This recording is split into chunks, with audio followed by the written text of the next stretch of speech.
Know something that I noticed in this anthem? Like right here. Where is it?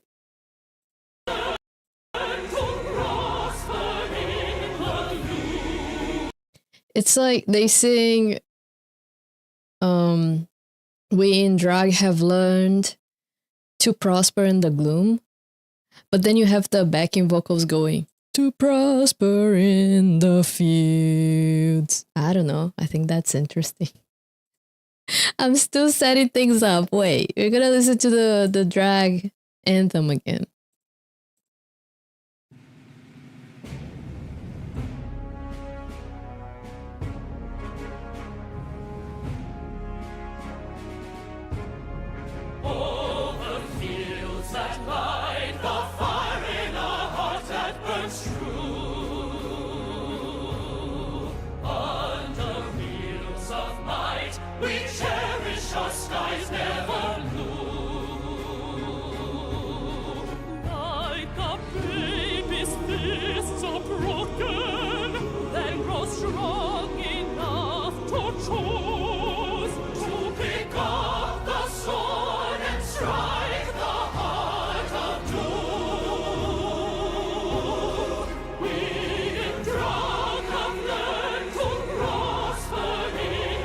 Fields.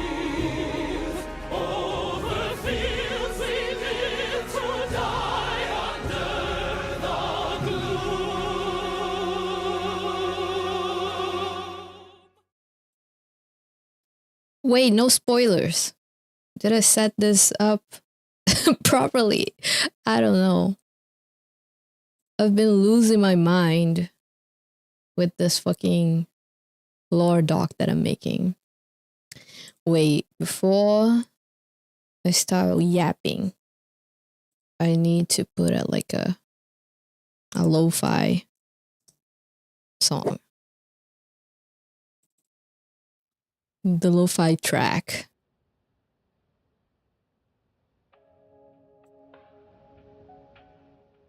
Okay. Like it's... Hello! It's interesting to me that they never said who wrote the anthem. I'm thinking Gerard, but it's very...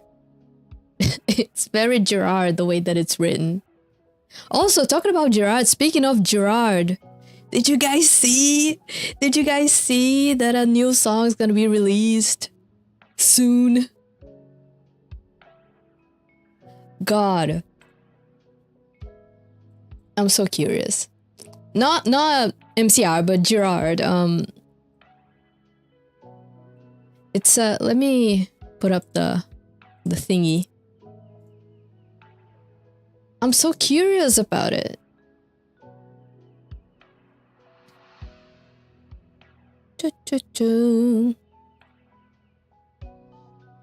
I'll have to open Twitter for this. Guys, I hate that website. I hate it. But let me put this up. Wait, not this. Oops. I'm so professional. This. This thingy right here. Like this song was teased 4 years ago. And then like it's this thing. Oh my god, this is cropped horribly. But Gerard's gonna sing in this band. I think it's a band called the Mockups. I Wanna Know Your Name. Gerard is singing and playing bass. And I'm so excited. Like, what the fuck?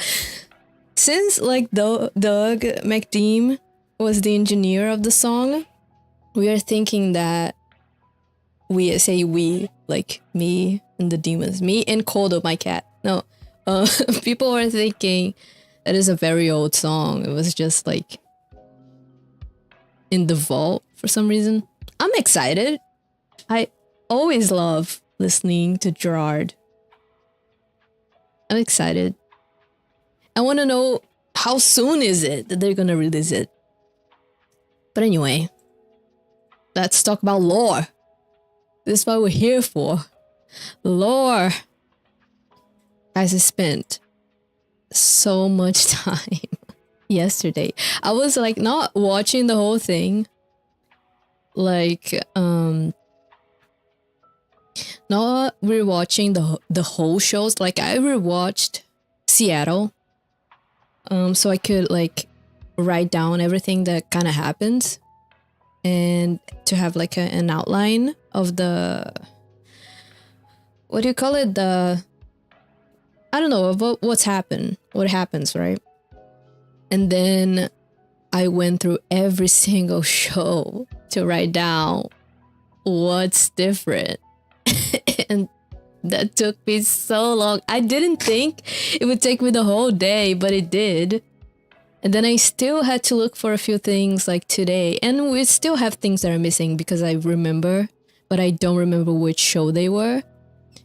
So like small things like Frank's reactions to executions and things like that. I didn't write those down. But I think with this master doc, eventually, I think when the tour, like this part of the tour ends, I might put it somewhere. I don't know. But I've been writing it. So I have this. Okay. So I thought it would be interesting to kind of like reread whatever was written on the first trailer when they dropped the whole thing. Let's see. Overview. Lore. Has been 17 years since the Black Parade was sent to the moat. We still don't know what the moat is. And in that time, a great dictator has risen to power, bringing about the concrete age. A glorious time of stability and abundance in the history of drag. So this whole thing happens in the concrete age. Right. His grand immortal dictator wishes to celebrate our rich storied culture, fine foods, and musical entertainments by welcoming you to these great demonstrations of power and resolve. And lending voice and song for the first time in 6,246 days, their work privilege ceremoniously restated will be his grand immortal dictator's national band, the Black Parade. So basically what they're saying is, well, the Black Parade didn't actually die. They got sent to the moat. But that means nothing, because that could mean that they died and that they're bringing them back, right? But this is what we have, Long Live Drag. This is the description for the first trailer. It was also the same thing that was posted on Instagram. I thought this was interesting to have like, yeah, I've been thinking about this ever since the beginning. Like, is drag an acronym? Is drag just drag? Does it stand for something? We don't know. I thought it would be interesting to like read this that I got from an article on Vice that was written in July, but I feel like it still stands nicely. The entire production of Long Live the Black Parade is meant to parody political authoritarianism. There is a grand immortal dictator who rules the country of drag, has a national anthem, and several unusual shadowy ministries. A lot of things are ministries in this fucking lore. Everything is a ministry of something. The Black Parade is now his grand immortal dictator's national band. There are fake public executions where the crowd gets to determine who lives and who dies, but as we learned, sometimes everyone dies anyway. And this was kind of tongue-in-cheek, and I thought it was kind of funny. The fact that My Chemical Romance deliberately fighting the threat of fascism is obvious in the way they've designed the tour. It also shouldn't come as a surprise to anyone who's deeply engaged with them for any length of time. The natural progression of the band's politics is obvious if you know where to look and if you've listened to them more than once since graduating 8th grade. I love this. We could do like a brainstorm for the acronym at the end. I don't know. We have like a lot to go through. So I thought we could go through the trailers at first. Let me pause the music for a second. Let's go through the first trailer. That's just called like the Long Live the Black Braid North American Tour.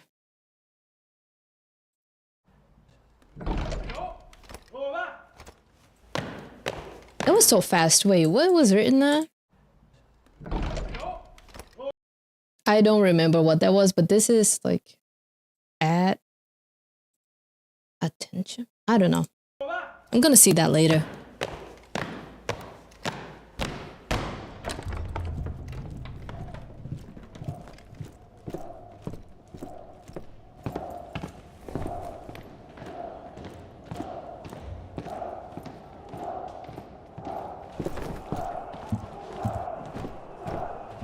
It's Keposhka. This guy, this clerk. He's important.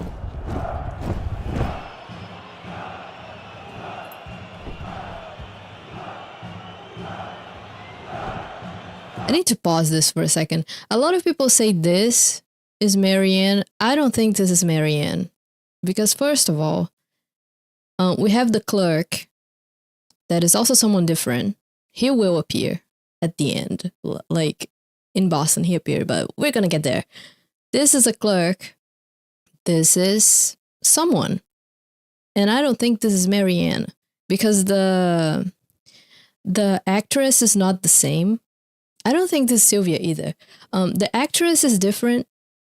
And yeah, I don't think they're the same people. But a lot of people do think they're the same people. I don't think they are.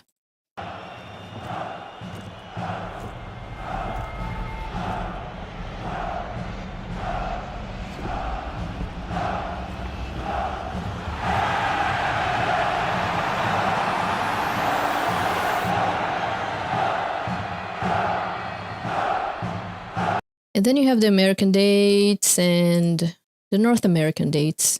But okay. Okay, this was the first thing that they posted. Then we had this.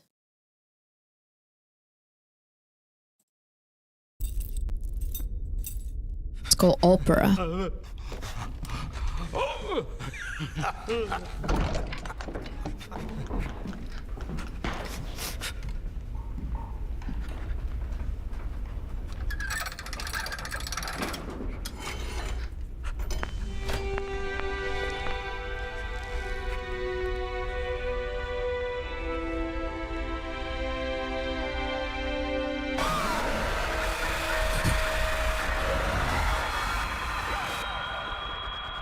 What the fuck is this? So we have new people, right? Who are these guys? I'm so confused. Like, you have the dictator. Okay. Who is this? Who is this? Who is this? I've seen people like having a lot of theories about them. I didn't bring anything like when it comes to theories because I want to focus on things that have been like clearly established. But then you have the woman here again with the dog. Who is she? And then you have the clerk again. Yeah, some people have assumed that they would be like prisoners, but I don't know. Because they seem to be kind of important, but I want to know who they are. What the fuck? And then we have this. Like, why is this being presented like this? I remember watching this for the first time and get like jump scared. Oh yeah, then you have the grand immortal dictator listening. Then we have another thing. Feast.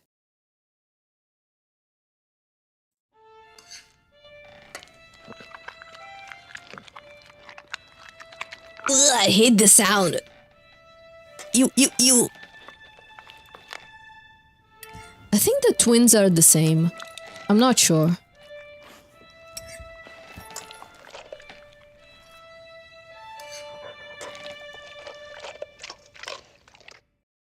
I think this is related to food, the fine foods that they talked about, like in the first like trailer, the description. And we did have some food, right? And now we have like the first actual thingy that actually talked about the Black Parade again.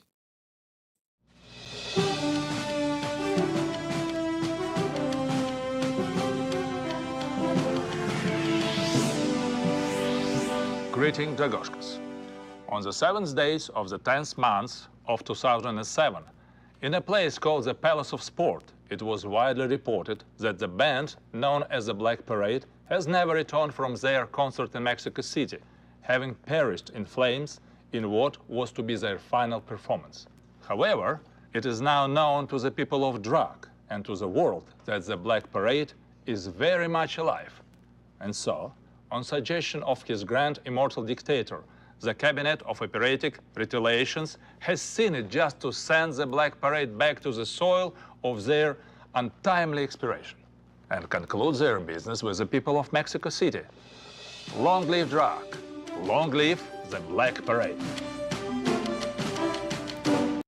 Now this is confusing to me because at first you're like, okay, they're being brought back, oh my god, I know English, from the dead.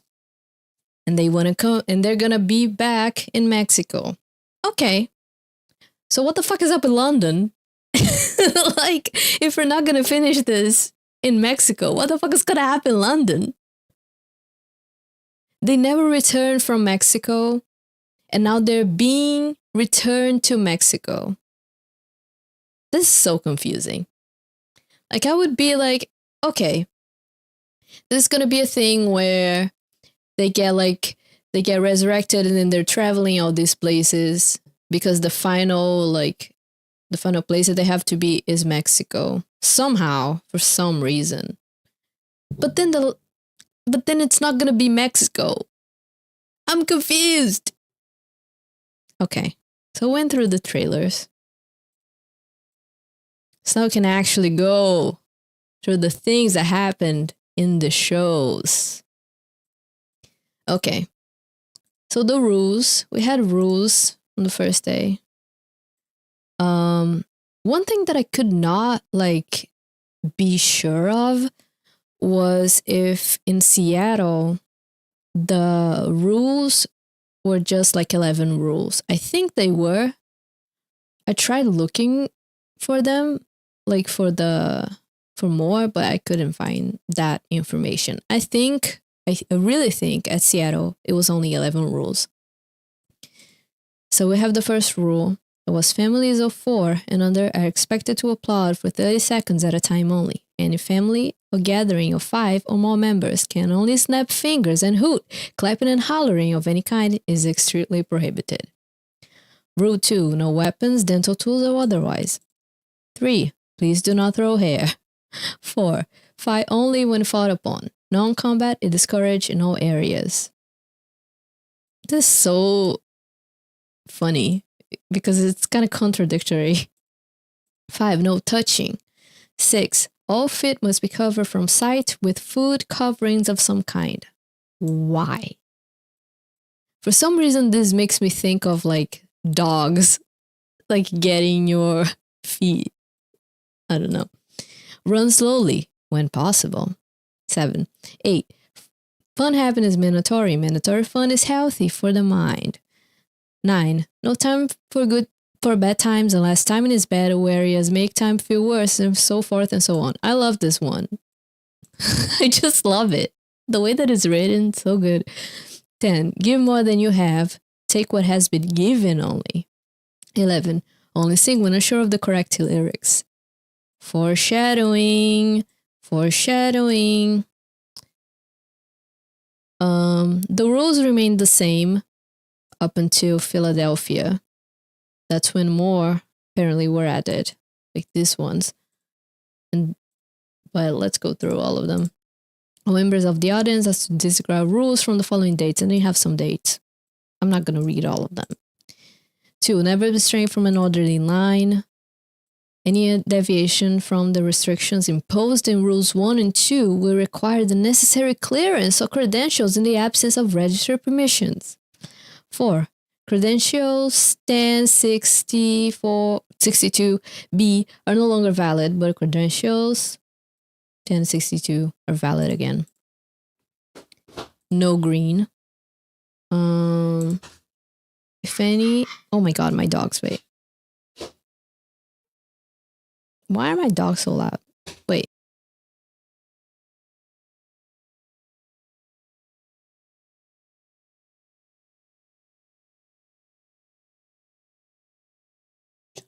Okay, I'm back. Ugh.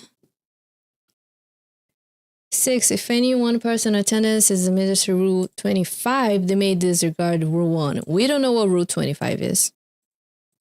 7. Reading more than one has written is strictly forbidden. Do not read, is what's being said.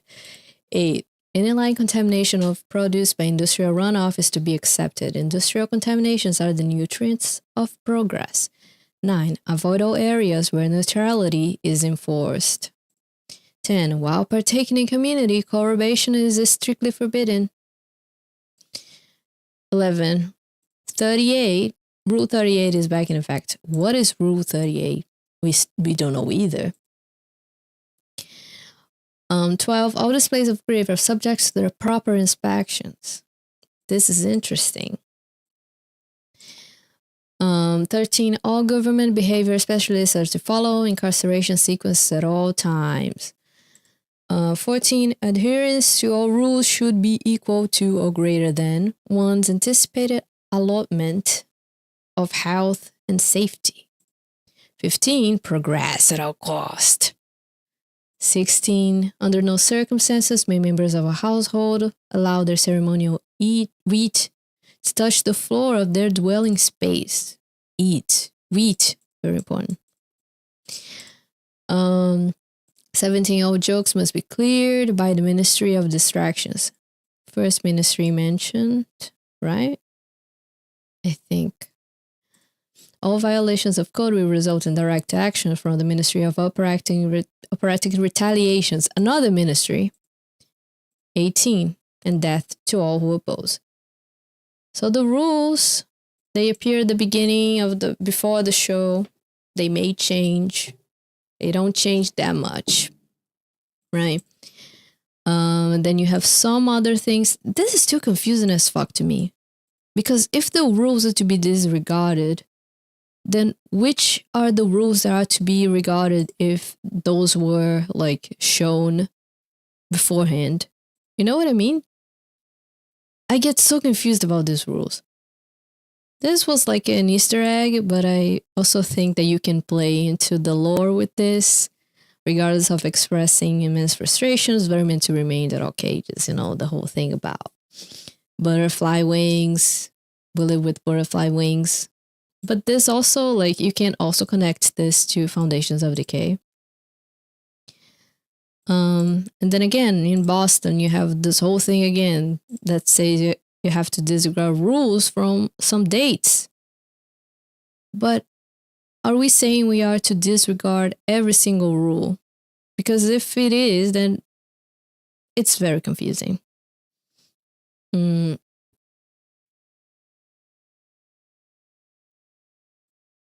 Very confusing. Then you have these slides. I have a video here.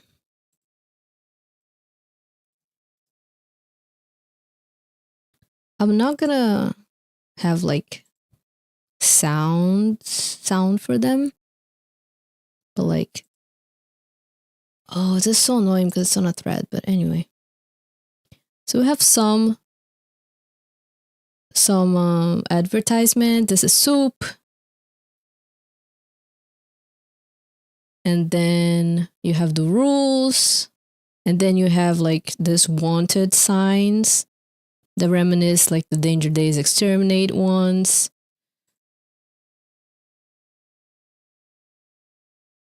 More rules. That was it, right? Yes, and then you have more people. Okay. Back here in Los Angeles, they started adding this, which is an ad for Skolanko, which is something that Gerard read in one of the shows, but we're gonna get there. But we have a new ad here. Okay.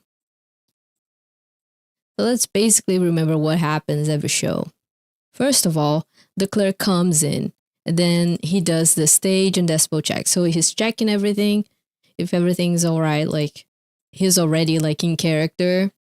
He goes around the stage and start checking things. And then they play these songs, Tonight You Belong to Me. But the only place that they didn't play the song was in New Jersey, where they played 76 Trombones for some reason. We don't know why. Then you have the laying of the beat is when the drag national auxiliary band, which at this point is just Stucker. He started playing like the drums. Then he enters with the clerk and the twins. And then they like lay the wheat in front of the stage. I didn't know where to put this, so I put this here.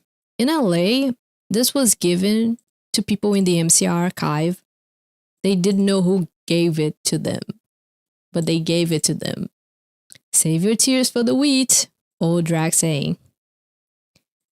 The twins are always like those two, but in Toronto, we had different twins. My God, why are my dogs so loud?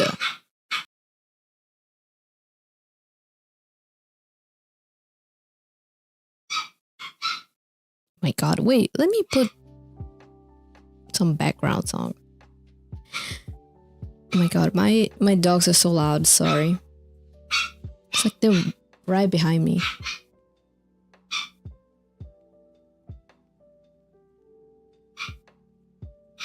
Okay, I wrote down that for some reason in Toronto, the clerk had an eye patch.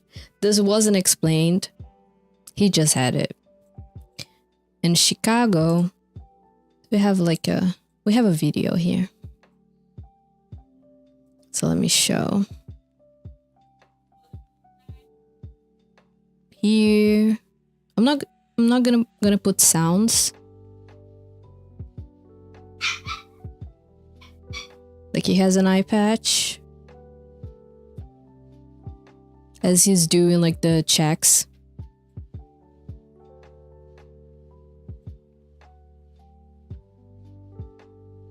And then in Boston, for the first time, we see two clerks. You guys remembered in the trailer, there was another guy. This guy was in Boston.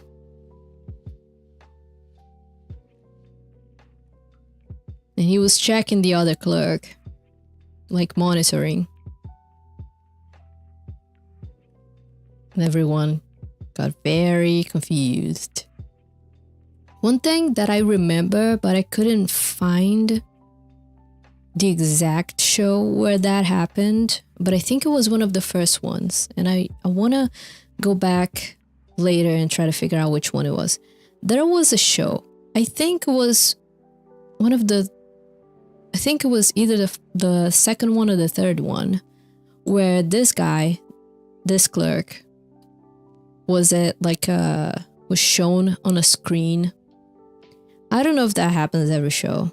I'm just saying I saw like a recording and he was there and some people are like very confused. Who is this guy? Now he's here.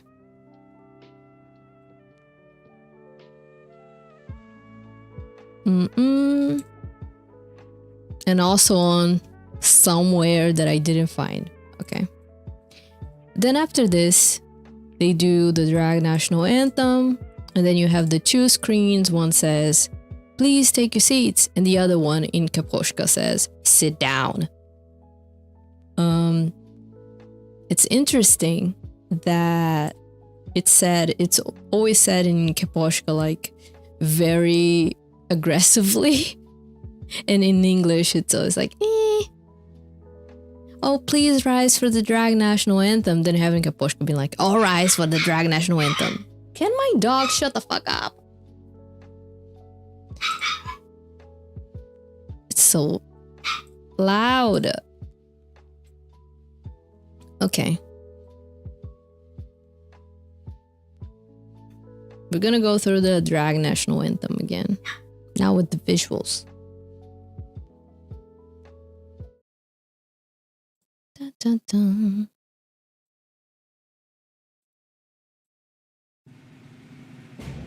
This is played, right?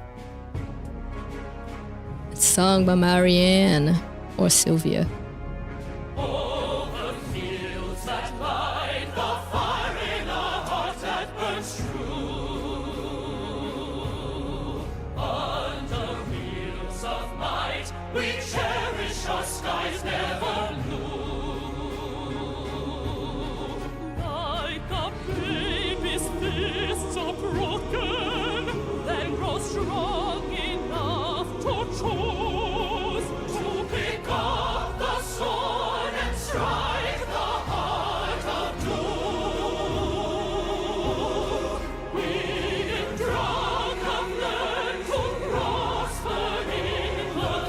I think it does. I think it does mean you would be. But I don't know.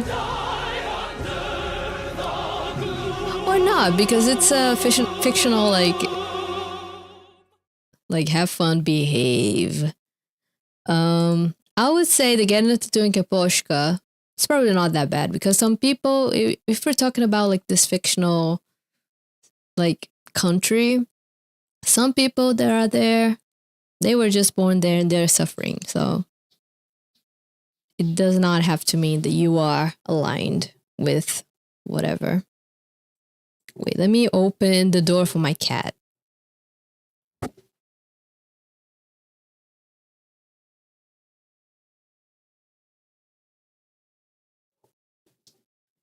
All right. So I'm going to go through what usually happens and then we're going to point out the differences. So I have the drag national anthem, and then the band comes in, and then they play the end, then they play dead. Then Gerard has to salute the great dictator. After that, this is how it disappear starts. These things I'm writing as I thought it would be easier to write this alongside the checklist that the clerk has. So these are songs, these are just the things that are on the checklists.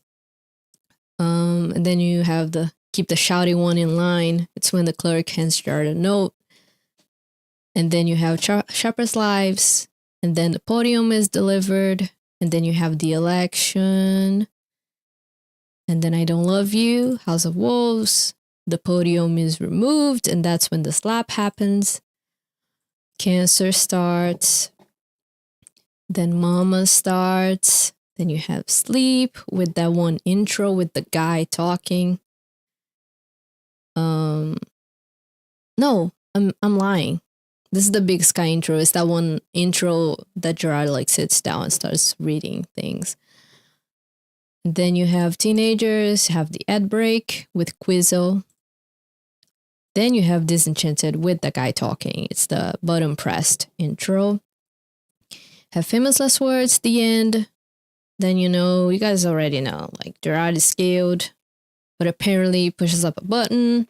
The whole thing explodes, and then blood starts. And then the clowns lip syncs to blood. That's the whole thing. Now, let me go through. My cat is so close to my to my keyboard. Let's go through this. What happens differently every show? Okay, so music, please. So in Seattle, Gerard just had like a cleaner face. They were wearing makeup, but it was just like eyeshadow, eyeliner, blush. They didn't look sick. They were not injured.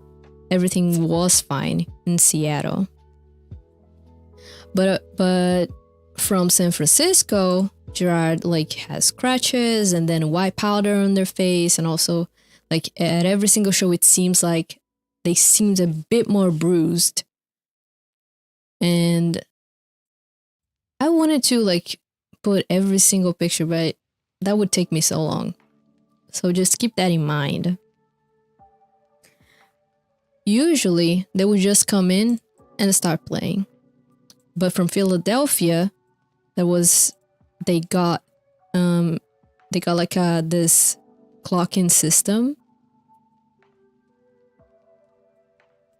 The clock is always set to 12:12, which is very interesting. They have to clock in before playing. And in Philadelphia, I'm gonna show a video, but Frank clocks in like very indifferently. Like he closes his jacket as if he doesn't give a shit. And then he started doing different things the moment that he locks in. He clocks in to lock in. Okay, so we do have a video here. I thought it would be interesting to have like this in black and white, just so I think it's easier to see. And also I'm scared that YouTube is gonna find like one of the videos too explicit, because it did have like a content warning whenever I open it. But okay, if it's too bad to see, you guys tell me, but I don't think it is. I feel like it's easier to look at it like this in black and white. You can see the shadows better. Then you have Ray. Ray's very proper. You have Gerard. Gerard's always like, what the fuck am I doing here? And like seems sad. You have Mikey, who seems like a bit like annoyed. And then you have Frank, who does not give a shit. And it's so funny because every single show since Philadelphia, since they put this thing, he has been doing different things.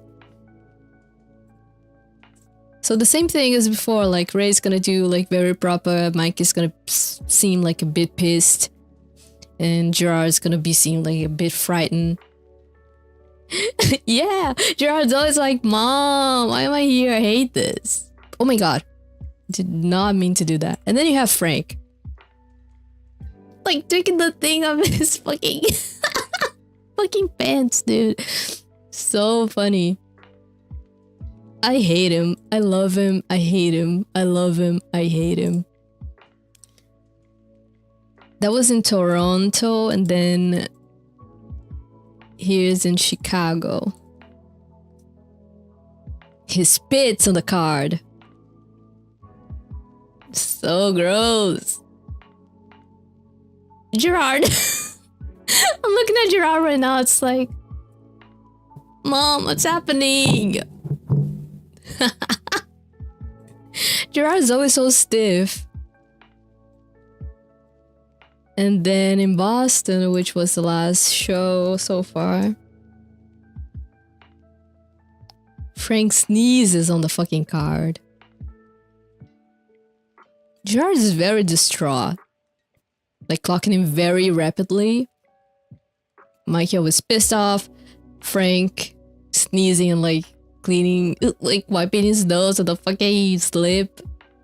So gross, dude. Why? Okay, and then they start like singing, then you have the end, and then you have Dead. And after they like play Dead, you have the salutations to the great dictator. One thing that Gerard always says is, the dictator and the Ministry of Complementary Reconditioning brought the Black Parade. He doesn't say from the dead, but it's implied, so they could perform. They just got out of the mold, whatever that means. And every night, the Black Parade is supported by the Drag National Auxiliary Band, which is Tucker, Clarice, which, oh my god, this was not supposed to be here. Clarice, I don't know how to say her name in like English. But she plays the cello and plays the violin as well, right? She plays the cello. Now I'm thinking, Kaylee plays the violin? Anyway, then you have Tucker. Sometimes you have Frank's dad as well in the Drag National Auxiliary Band. This name is so confusing to say. They play every night with the Black Parade, so they're not part of the Black Parade. They're supporting the Black Parade.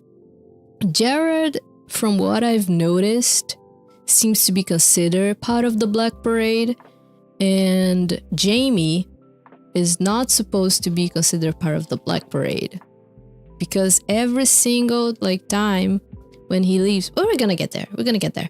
Jamie, I think Jamie is either considered part of the Black Parade or not. It's not very conclusive to me, but probably is, because he still plays with the band and on the B stage. So I'm considering. Don't know. Okay, so in Seattle, Gerard called the dictator the kindest and gentlest, and who has never looked better. Dictator here is still a mannequin. In San Francisco, still a mannequin as well. Gerard does the thing where they talk about the place where they are in as if they're confused, and talks about different things. San Francisco, Transylvania, Bolivia. Gerard introduced the idea that the band is in fact from Drag and they are traveling to play shows. The dictator has never looked better and is handsome again. In Los Angeles, Wisconsin. The dictator is called handsome and beautiful. And then we have a video of the dictator.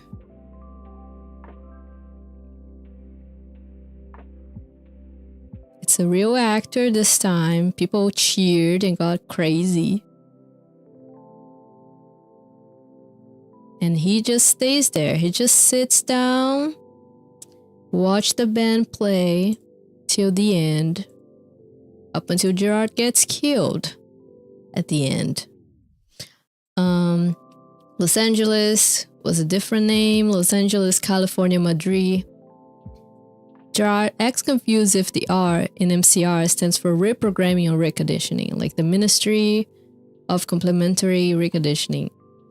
At first, I saw people thinking that Gerard actually got confused. I don't think they actually got confused because they, in real life, because they had been saying this in other shows. Every single show, they never got confused, but in LA they did, the second night. It just seems to me like the character is confused, not Gerard, Gerard as Gerard. And then he calls, the dictator handsome, as usual, tells the crowd to blow him a kiss. Dictator, still the same, the same guy from the night before. And starting from this, because this is just me guessing, because that's when we first saw video of this, footage of this. Every time that Frank's claps, because Gerard always says clap for him, whatever. And from this onwards, Frank's gonna flip off the dictator as he claps. Don't know if that happened before, but no one noticed that before, at least. And from what I was watching, I couldn't notice that either. The footage was really far away. But yeah. In Texas, Gerard calls Texas Planet Texas and then says, Richard, this is the last time you dirty this armored suit. Who is Richard? I don't know. And then again, Gerard calls the dictator the kindest, warmest gentleman, and says that he has been enjoying the culture everywhere he travels, going back to the idea that the Black Parade is traveling to play these shows. Then yeah, calls the dictator handsome again. The dictator is still a real actor, but looks different. This was something that I didn't see a lot of people pointed out, but it's clearly a different person. This guy is older. Let me put up the thing here. This is clearly an older guy. It's not the same actor. The fucking cowboy hat. Different guy, 100%. Then in New Jersey, the Black Parade is home from work. Once again, Gerard says dictator is a very fine, handsome gentleman. And this was interesting to me that Gerard says once more onto the breach. Because I wrote this here. I should have been putting this here. Wait. This is a reference to Shakespeare. Like let me open this just so I can read it. Basically, what this means is like, once again, we're gonna do this dangerous thing.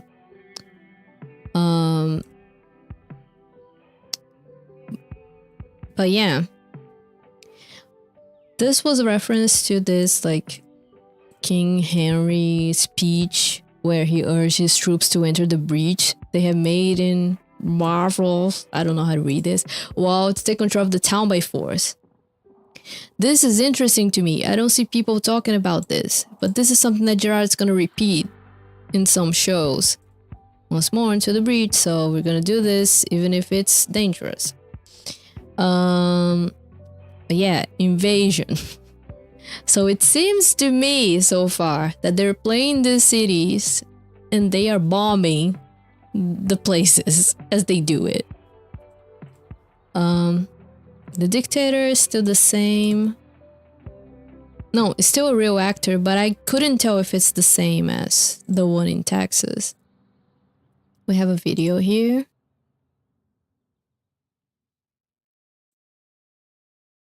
And in New Jersey, he's gonna eat spaghetti. Couldn't tell if it's the same guy, because it's too far away. Twins are here, he's eating his spaghetti as he watches the show.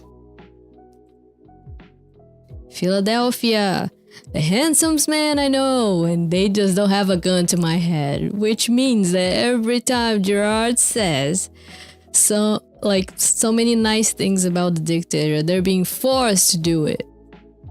And once again, Gerard brings up the phrase about dirty in a suit. I ask you, Philadelphia, and I ask the world, and I tell the world one more time, you have suited our armor for the last time. Dictator is still a real actor, but it's implied. It's a new one, because Gerard says, and we have a wonderful new gentleman with us tonight to join the group. I don't know, now that I've been reading this out loud, I think this might be about Frank's dad. I have to fact check this. But either way, like, the dictator, I don't know who the dictator is here, I couldn't find a video. This could be about Frank's dad, actually. I might be wrong. Because in some nights Frank's dad played and he was like, this handsome guy, this gentleman, whatever. This could be about Frank's dad. I might be wrong. In Toronto, once again, handsome man, he's never looked better, talking about the dictator. Once again, and one more time, we have dirty armor suit for the last fucking time. It's like Gerard is saying this because he wants to believe it. Like, it's the last time you're gonna make us do this. Apparently, there's a Go Birds added to the clerk checklist. There's something about Toronto, because then they're gonna have the different signs. The dictator mannequin was not allowed into Canada for some reason. Then in Chicago, Gerard says he's a beautiful man, and drag is a beautiful country. Now are we ready to carry once more into the breach? Once again, this fucking phrase. And on the clerk's checklist, it was written, I don't know where I am, upside down, so the people in the crowd could read it. It was also written in Kaposhka. Dictator here is once again a real actor. Couldn't find a good video, but when I watched like the streams again, not the streams, like the shows again, I couldn't figure out if it was the same one as Philly. But we have at least 2 dictators, like 2 actors for the dictator. And then in Boston, Gerard like starts laughing, and then it says that Frank had not heard the joke yet, told him what it was. It was right after that moment where Gerard hugged Frank. Once again, dictator, the handsome gentleman, bask in his glory. The higher clerk, I'm gonna call him the higher clerk, which is the clerk that was shown, like the mustache guy. He had that on his checklist, and it makes sense because he was monitoring the clerk right at the beginning. Dictator, once again, real actor. Can't tell if it's the same one in Philly and Chicago. I don't know. This is how it disappeared. Things that I noticed that are a bit different.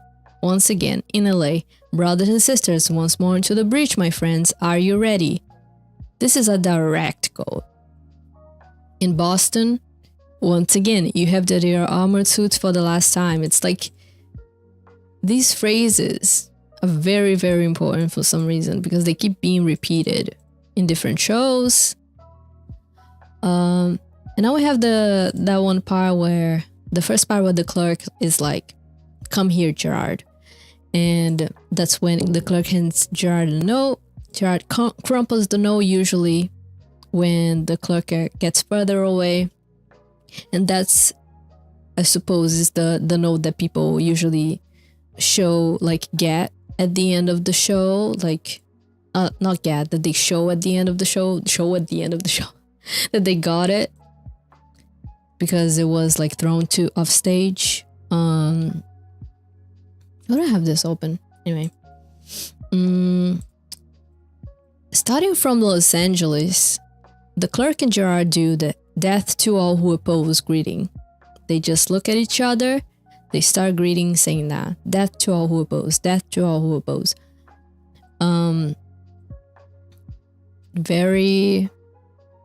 It's a rule in case you guys don't remember. It's the last rule. It's the 18 rule.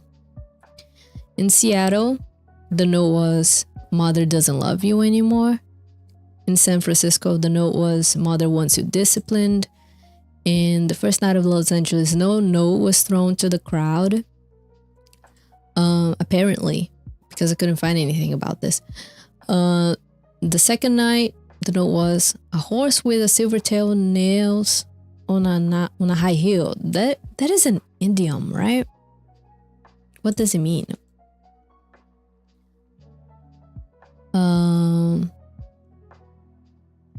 I remember reading something about this.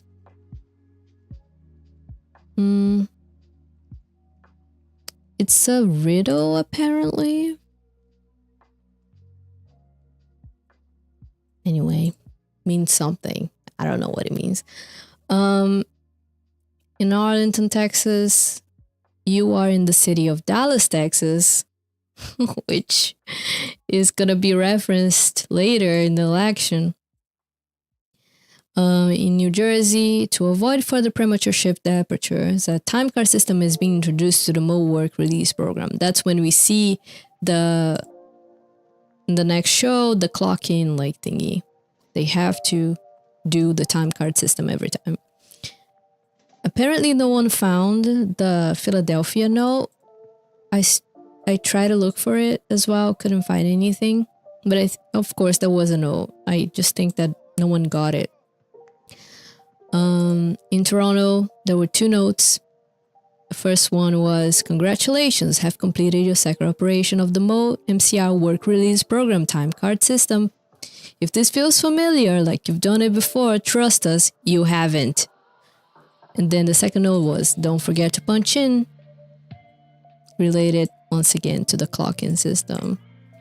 Chicago, "No, this is not a threat. You will not think of it as such."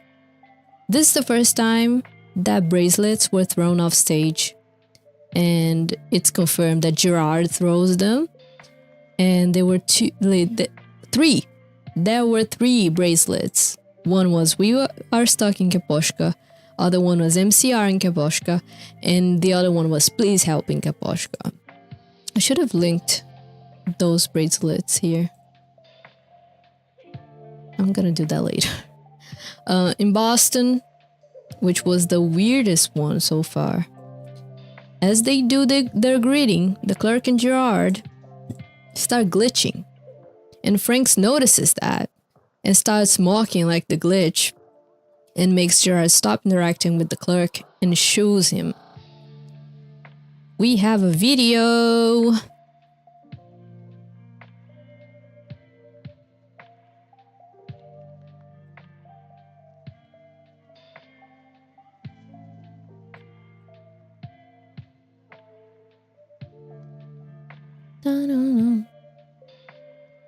They're saying death to all who oppose, death to all who oppose, death to all who oppose. And then they start glitching. Frank starts like making fun of that. Gets her out of there. It's like, get out. The clerk seems like embarrassed. Frank is all nonchalant. It's so funny. It's like he's super aware of what's happening.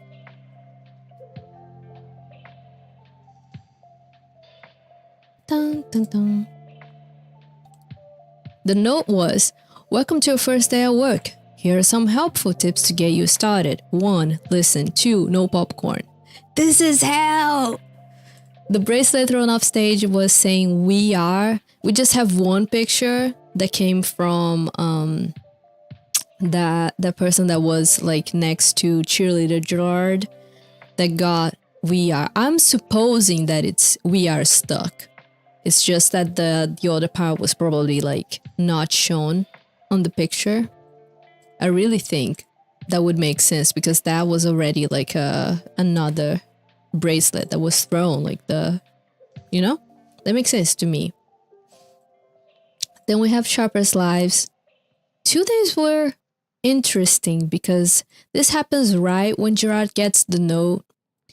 And at first we thought that Gerard was reading the note because they look at the note and says this. And it's like, he says it's time before Sharper's Lives. And I noticed this as I was watching the live stream, like not the live stream, the concert on YouTube. Someone recorded it. It seems like Gerard said who wants to die, who wants to live during Sharper's Lives. I know that they definitely say who wants to live.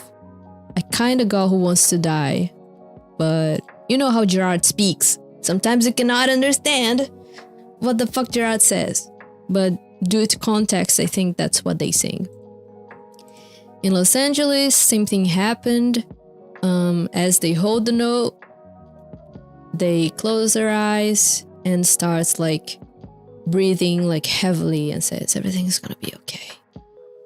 Very ominous. This is right before like the Black Parade. Didn't I write? I forgot to write Welcome to the Black Parade. Wait, let me write this down.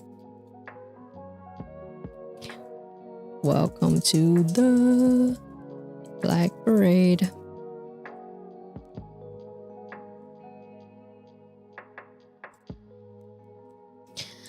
The podium is delivered. In San Francisco was the only place that Gerard was like, looks at the podium and is like, I'm so important. I want to link a video afterwards. Wait, I can find a video fast, I think. Let me see here. If I can find it like really fast. Finding San Francisco things is so hard because people were so confused about the tags. Gerard, so important.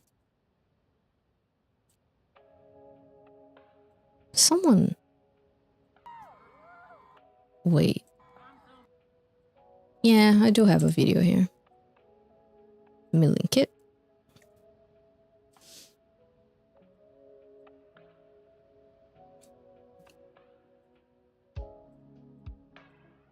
Like Gerard going, I'm so important.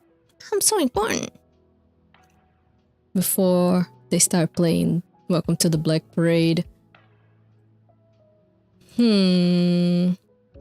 Interesting. And And of course, in New Jersey, they got the keys to Belleville. And it was funny because the mayor of Belleville was like, "This is for for My Chemical Romance," and then all of them start acting as if they don't know who the fuck My Chemical Romance is. But yeah, they get like the key. They act confused, and as a gift, they give the mayor of Belleville a piece of wheat and a fish.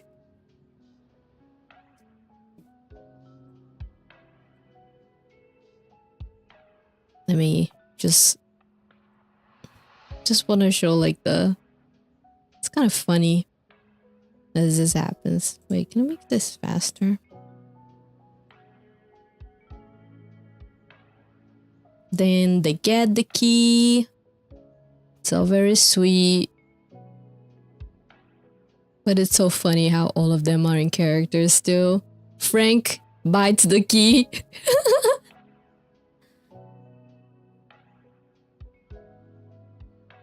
Then pretends to like shoot with the key. The clerk gives like this when Gerard's saying, "Oh, we have something for you," talking to the mayor. And the mayor is like, "Okay." And then they give the mayor a fucking piece of wheat and the fucking fish. It's so funny. So random. And the fish was real, which is so funny. I love this band. Okay, they play Welcome to the Black Parade. And then we have the election. The most exciting part for a lot of people. For me, it's Mama, but a lot of people think it's one of the best parts, of course. The great election. First day, right? Gerard is saying, "Oh, we have this experiment. Maybe a practice of democracy. You have to vote yay to get the participants in office, or nay to vote out of office." So people were confused. And I still get confused. Because this is what Gerard said. And then when the second one happens, and anyway, let's do it slowly so my brain does not get confused. Vote yay to get the participants in office, or nay to vote out of office. Yay wins, the execution happens. Everyone is very confused. The signs are here. Then in San Francisco, Gerard's like, "Oh, last time I actually mixed up my words, so I didn't mean election, I meant execution." And people took that to heart, like, oh, that was Gerard actually getting confused. Once again, I do not think every time Gerard acts confused on stage as this character, I don't think Gerard is getting fucking confused. Like, I think it's meant to be like, oops, actually, we're gonna kill people. And this starts like getting worse each show. It's like Gerard sometimes gets like aware of what's happening and it's like, yeah, people are gonna die. So the vote was to execute them for questioning the longevity of the dictator, and nay to spare them. This is something that Gerard says directly, that this was their crime. Yay wins again, but Gerard gets confused for some reason. And that's when I think that the whole thing about, oh, I confused, like I mixed up election with execution. I think the character is confused. And this starts happening a lot. So yeah, Ye wins, so they have to get executed, right? But that's not what happens, because Gerard is like, oh, no, we got Ye, so they're gonna be spared? And it doesn't matter, because as Gerard spares them and says, oh, we have to get them off stage, Gerard gets a call, and that's when, like, I wrote it. Wait, I'm confused. No. This wasn't. No. It's okay. It's okay. I think I wrote this right. Am I missing a show? No, I'm not. Anyway, forget it. Anyway, as I was saying, like Gerard gets confused and spares them, but then the phone rings and it's implied that there was a threat to their mother. And that's when Gerard's like, oh, her birthday is like in a week. She's 78. She likes this and that. And then Gerard is distraught and is like, roll. And they kill the participants no matter what. So it doesn't matter if yay or nay wins. That's the whole point. Because people are gonna die. So I have a lay. And lay is different because Gerard starts the whole thing by reading the terms and conditions for the LA show. And then the clerk hands out hot dogs to the band because they're getting sponsored by the Dodger dogs. And the dictator also gets one. And Gerard starts explaining again that this is the part of the show where either an execution or an election happens. And it's like, you're starting to get the point of, it doesn't matter what you vote. And the whole thing about confusing like the words, that's not an actual thing. That is a character thing. But that they have started calling that an execution. Let me pause for a second.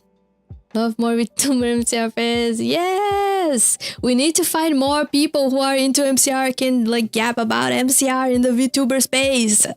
Please. I wonder if the participants are different people with city, and if they are, there's some kind of audition for this. I really wonder this as well. But I really don't know, because usually when I see like videos, it's so like far away because people are usually in pit to record, so I cannot notice if the people seem different or not. Imagine being executed at an MCR show. Really awesome. Okay, so as I was saying, like the vote was to execute them for questioning the longevity of the dictator or nay to spare them. And then Gerard's like, oh, there seems to be a split here. So I think this is on purpose, because first day we had yay winning. The second day we had yay winning, but Gerard saying that nay won, basically, because Gerard says to spare them. And then on the third day, Gerard says that there's a split. I think this is meant to be like this.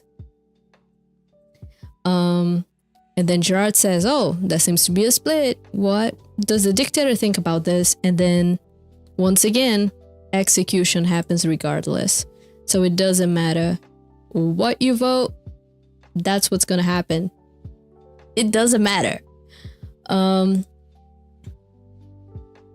Okay, Los Angeles night 2. Gerard tells the crowd the Black Parade is sponsored by the Dodger dogs. The dictator gets a huge hot dog. Gerard says that some say that last night there was an execution. And I think this implies that Gerard does not remember exactly what happens. Like the character does not remember what happens each night. And that makes sense with the whole thing of, oh, I got my words mixed up. Oh, I don't remember what happened. Oh, like this character is getting like killed every night and is getting more and more confused about what the fuck is happening. I wrote down here that Gerard calls the candidate prisoners. I thought that was interesting because this was the first time that Gerard calls them prisoners. So yeah, vote. Condiments for the dictator's hot dog. This yay is meant to be ketchup, nay is meant to be mustard. Nay wins. And the dictator gets mustard, but once again, it doesn't matter. Even if nay was mustard, the execution happens. And Gerard does not point that out. That just happens. Yes, it seems like the character, it's very confusing. Because they do die. And what I wonder if, does Gerard the character gets killed and resurrected for every show? or does the character get cloned? And we're gonna get to why I think it might be the clone thing rather than the resurrection. Oh my god. I think it might be clones. But okay, Texas. Gerard says an election is up. No, no, no, an execution. This whole thing again. Like, that's why I don't think the election execution thing from the second day was like, oh, Gerard actually got the words confused. Because it's like, right? Like, it's being brought up again. Exactly, the Gemini process manual. That's what I thought when I saw that. I was like, after like we watched the show, I went looking for what it was, and then it was like the whole like photography thing. But we're gonna get there. The vote in Texas was vote yay to execute them for questioning the vitality of the dictator, nay to spare them. Yay wins, the execution happens, but one of the candidates survive. And then Gerard can make the joke of we should have got somebody from Dallas to do it. JFK reference, of course, because it's Gerard. And for not dying, she wins a brand new 2009 Barovatar, which is a car with a goat in the backseat. Most random thing that happened. This fucking... Oh my god. That still makes me laugh. It's so funny. With a goat? Okay, in New Jersey, since they had like the whole like key to Belleville thing, the election was really fast, and Gerard was like, oh my god, we have this, let's fucking kill some people. Do you want them to get killed? Yay or nay? Yay wins. The execution happens. It's really fast. Nothing to yap about.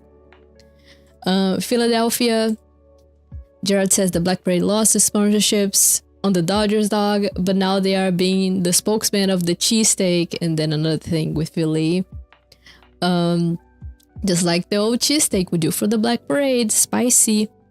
And then you have like the Philly fanatic. It's so cute. I needed to have like a video because it's so cute.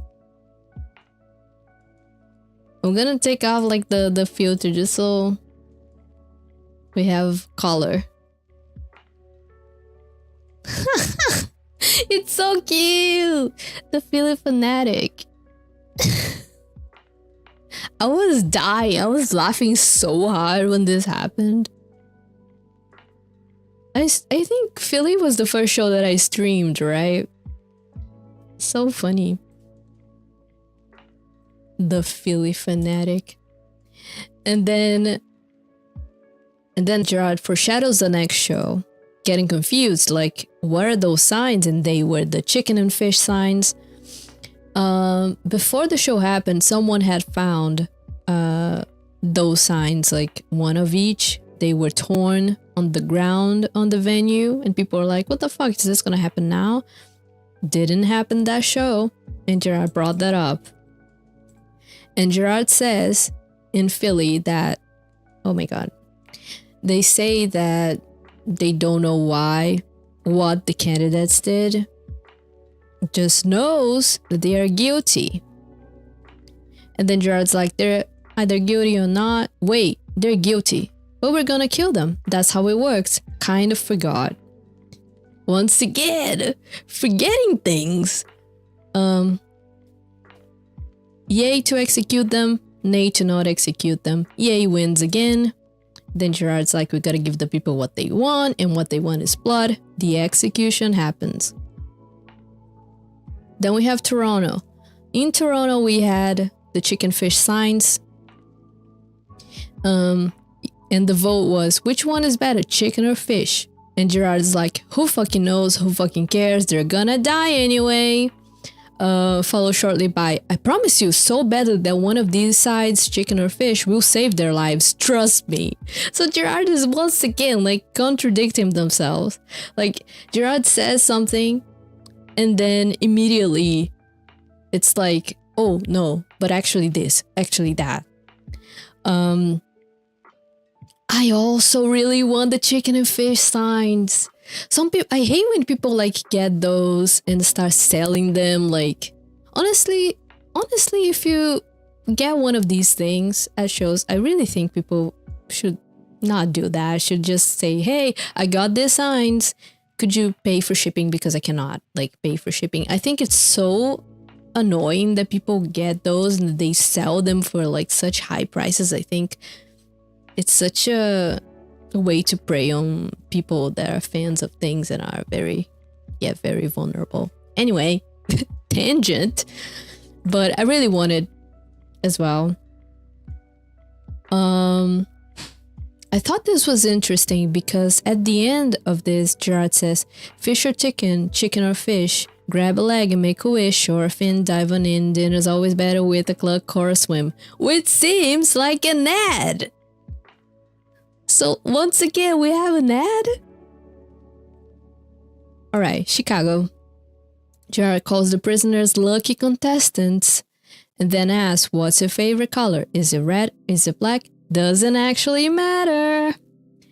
Once again, like Gerard is already fed up.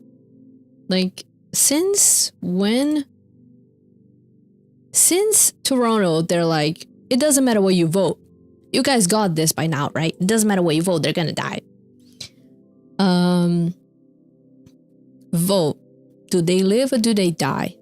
And Gerard's like, why? Because the dictator says I gotta do this. Do I care? Not really.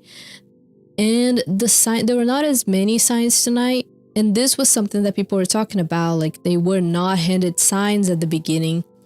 To this day, like, people don't actually know if it was like a venue issue. But I thought it was interesting that that was played into the show anyway.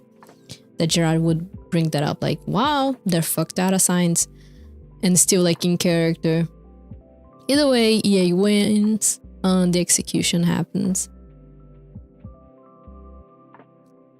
Yeah, I do agree. Like, those signs, even the yay and nay ones, I actually think people who got them, it would be nice if they scanned them and like, I don't know, just put them online. And someone, you know, who would be, I don't know, better at Photoshop could like make them look like better so they could be printed to people. I understand why you would not maybe want to do that, like out of, I don't know, respect for, I don't know, Nate Piekos for being the designer, but I also don't think Nate cares. So I don't know. I think people could do something like that. But I still don't know if in Chicago that was like on purpose or not, but even if it wasn't on purpose, it worked well with the lore, I think. Because the next night, like as we were saying, like in Boston, the signs, at first I thought all of the signs were color swapped, and then I found out that no, there were mixed signs. Which, now that I say it out loud, mixed signs. I get it. These people up here. Oh yeah, I thought this was kind of weird to say, but in an interesting way, so I wrote it down. Gerard says, these people up there on the big red circle, or maybe the small red circle, depending on who you are, which kind of like implies that some people do get like, some people are gonna do heinous crimes and then get into the circle, and some people are not going to.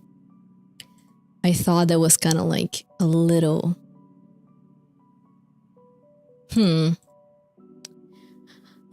have committed heinous crime, and the crime Gerard didn't say, but we are thinking that it's the same crime as always. Like, the crime is questioning the dictator.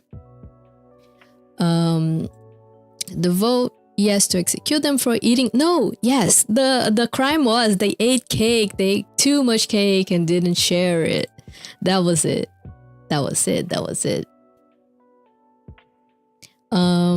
So the vote here, yay, to execute them for eating cake and not sharing. And it's how these things go sometimes when the cake is just too good, you understand. And the reference is obvious here.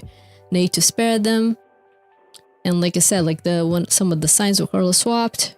So Gerard acts very confused about what is nay and what is yay, and has difficulty counting. And that is interesting because Gerard cannot actually see that very well from the stage. And that was something that Nate Piekos, like the designer of the Kaposhka and also the signs, said on his article. He was like, Gerard cannot see very well, so they had to be like the colors had to be different. And that's interesting to me because Gerard acting confused is also like true in a way, you know, because they could not see what it was either way. Let me just read the chat very quick. Software 7, I make them for free for people. Yeah, me too. I am actually a designer, a graphic designer. And I would do that as well if I saw some good skins. Oh, that's cool that people are doing this on Reddit. I'm gonna look for that. I don't go on Reddit very often, but I might look into that because I think that's really cool. That's something that you can print at home, like absolutely. Like, of course, having that, you know, at the show is interesting, but like, I don't know. The idea is cool anyway. I Don't Love You plays. Nothing like spectacular happens. I didn't write anything. Then you have House of Wolves. Things that I thought were interesting. In Texas, Gerard starts barking before House of Wolves. In Toronto, Gerard was like, bonjour, bonjour, bonjour, bonjour. And is doing like different voices and then howls. In Chicago, Gerard's like, let's hear the wolves. And only the wolves in the audience, please. I thought that was funny. I saw the Dunkin' Donuts signs in Boston. It was so funny. They were well made as well. And that was when the podium is finally removed. And that's when the slap happens most of the time. So in Seattle, Gerard and the clerk get into an argument as the clerk wants to hand them a note. Gerard mocks the clerk and rips out the note. Clerk slaps Gerard. Let me show the video.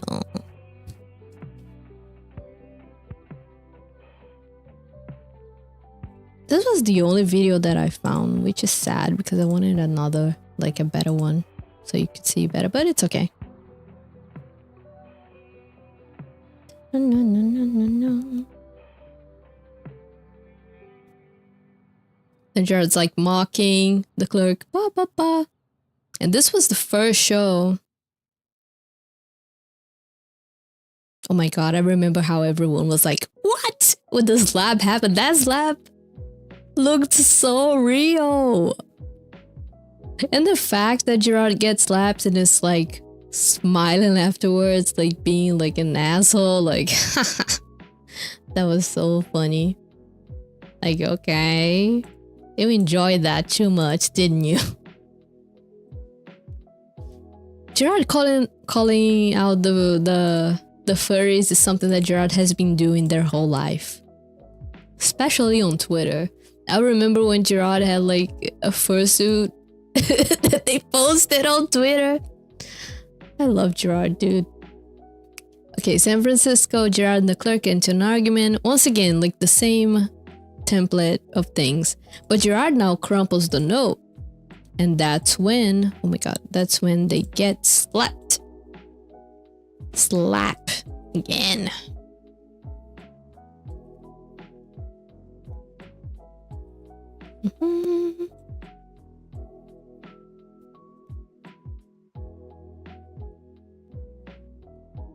And it's like, Gerard, no, I don't want to do this, whatever. Crumples the note. It's like, no.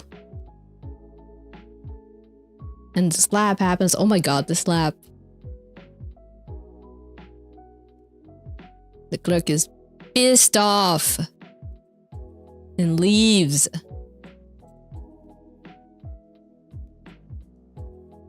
Dun. Okay, I couldn't find a video from LA Night 1. I don't know what happens, but LA Night 1 Not a lot of people recorded this. For a long time, it only had like one video, like someone had recorded on their phone and posted on YouTube. That was like the only one that I could rewatch.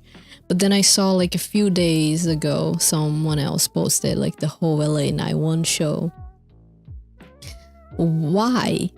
Why was the show not recorded that much? I think people are just too excited to record.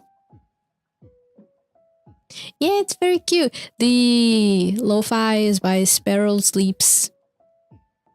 It's on Spotify.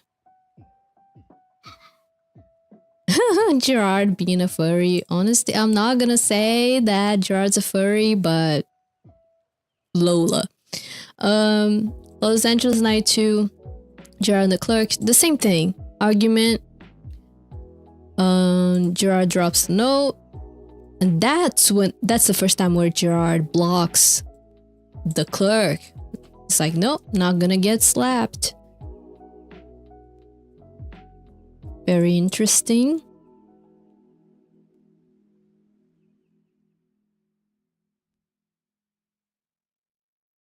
Then Gerard gets the note. And it's like, I don't care about this shit. Try me. And then the clerk tries to slap. Cannot do it. Gerard blocks again. And it's like, what are you gonna do? And then flicks forehead. Poor Gerard. Oh. It's so cute also. Like the flickering, it's so cute. I think maybe it's on other like places. Sparrow Sleeps. I don't know. I've been trying to not use Spotify. I didn't find them. I didn't look for them on Apple Music. But maybe they're there. I don't know. It's Sparrow Sleeps. They do like a bunch of lo-fi music of punk pop bands. Okay, in Texas, Gerard and the clerk get into an argument. Once again, the whole thing. But Gerard stomps their foot and gets the note from the clerk's hand, crumples it, and tosses it. And that's when the slap happens.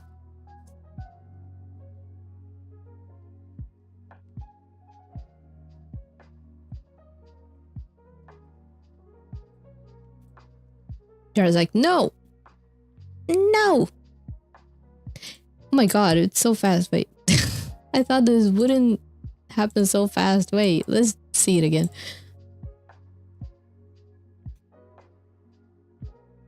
Gerard's like, I'm not gonna do it. I'm not gonna do it. And no, you have to do it. Those labs are so real. We all miss Lola, I think. Lola, please come back.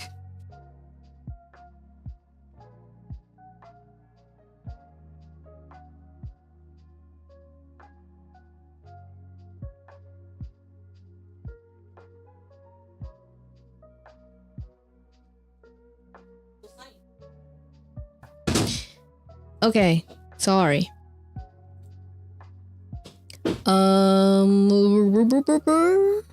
Now we have New Jersey. Once again, the same, you guys already know. But the slap here is interesting because Gerard mocks the clerk again, which is something that hasn't exactly happened for a long time. Gerard's like, no, no, no, no, I'm not gonna do it. And is doing like basically the same thing that they did at the first show.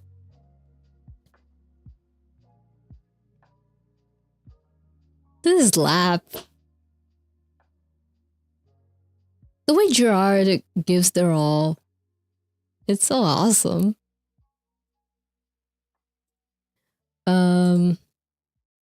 New Jersey. In Philly.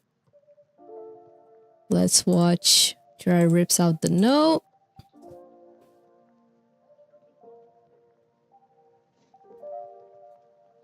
This one's from a live stream. I couldn't find like a different one, but it's okay. Yes, every time they get slapped, it's like they act like a doll. Like, this has been happening in very specific moments where Gerard has like, this slap was so crazy. Look. A lot of people said this was like, I don't think it was only makeup, but it's sweat as well, but it looks like makeup. But it's probably mostly sweat. Crazy. Crazy slap. Crazy, crazy. Oh my god, what did I open here?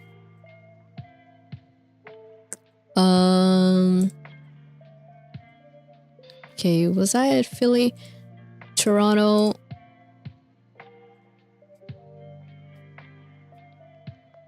I think it's very interesting the way that the way that Gerard acts keep changing. Like here with the eye patch, the clerk with the eye patch is so ominous because that wasn't brought up again. That was just that one show. Why? I love Gerard.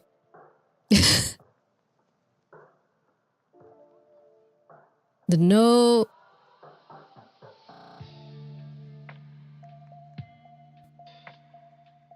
I think it was at the, now that I'm thinking about it, let me put a pin on that on my head so I can mention it afterwards.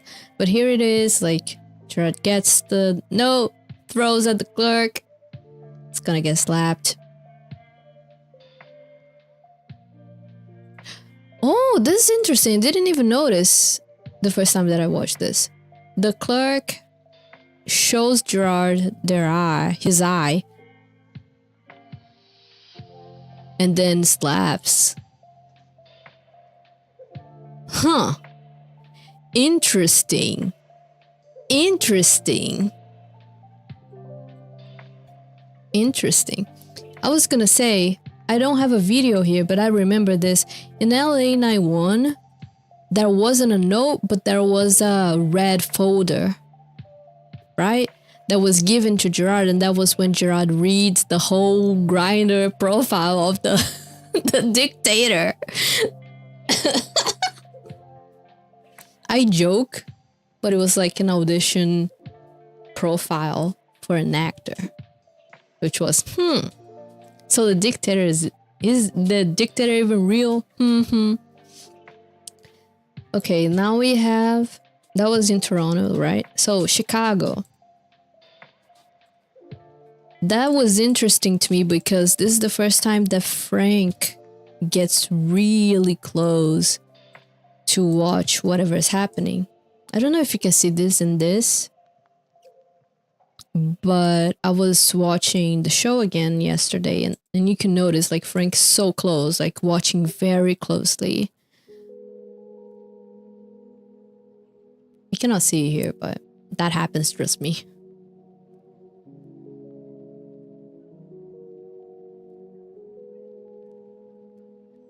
Same thing. I wish we knew what they talk about.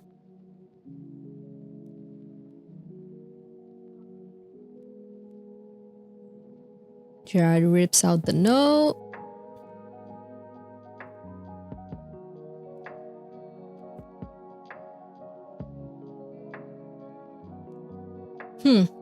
The clerk seemed confused for a second, right? Like,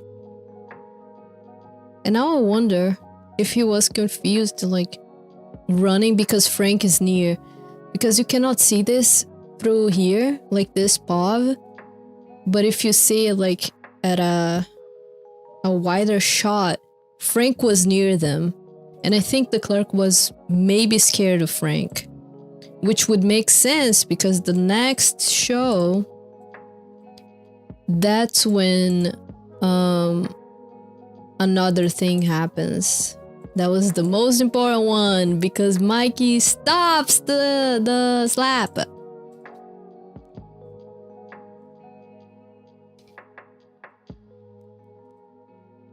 the same thing you already know. Like, I couldn't find like a video of the whole thing, but we already know Gerard and the clerk get into an argument. Gerard's like resisting, and the clerk is like, I'm gonna hit you, and then Mikey grabs his arm. For the first time, Mikey does something,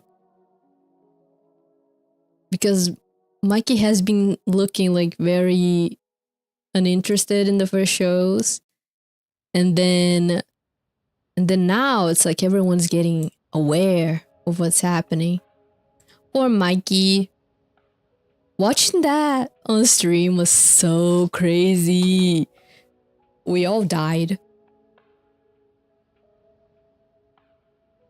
And what is interesting here is that Gerard gets distraught. Look at Ray. Like, Ray runs towards them. Huh. That's something that I should have written down later. I'll do that. Now this is interesting. In Cancer, I wrote down every single time that you have like the ad read and the laugh track. So in Seattle, there was no ad read. Laugh track was there. In San Francisco, there was an ad.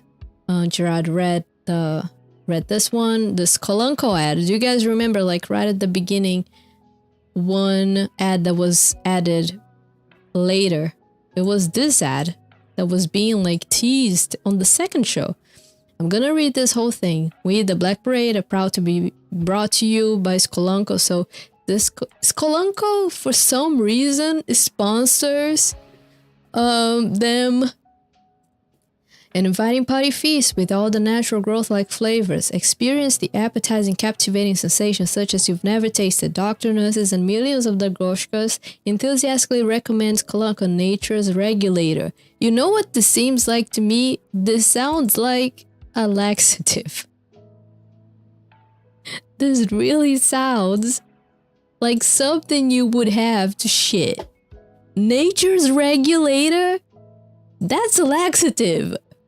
I'm so sure. But either way, there was no laugh track. An ad was read.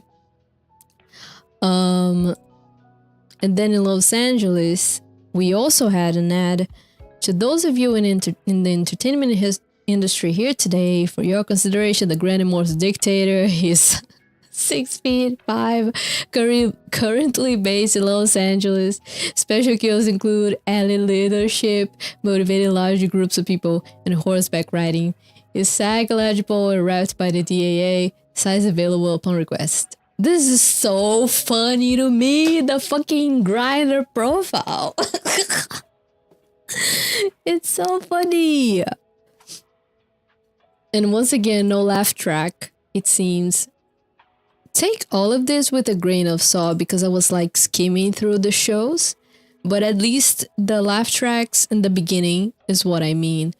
So in Los Angeles night 2, there was no ad read. There was a laugh track. Arlington, same thing.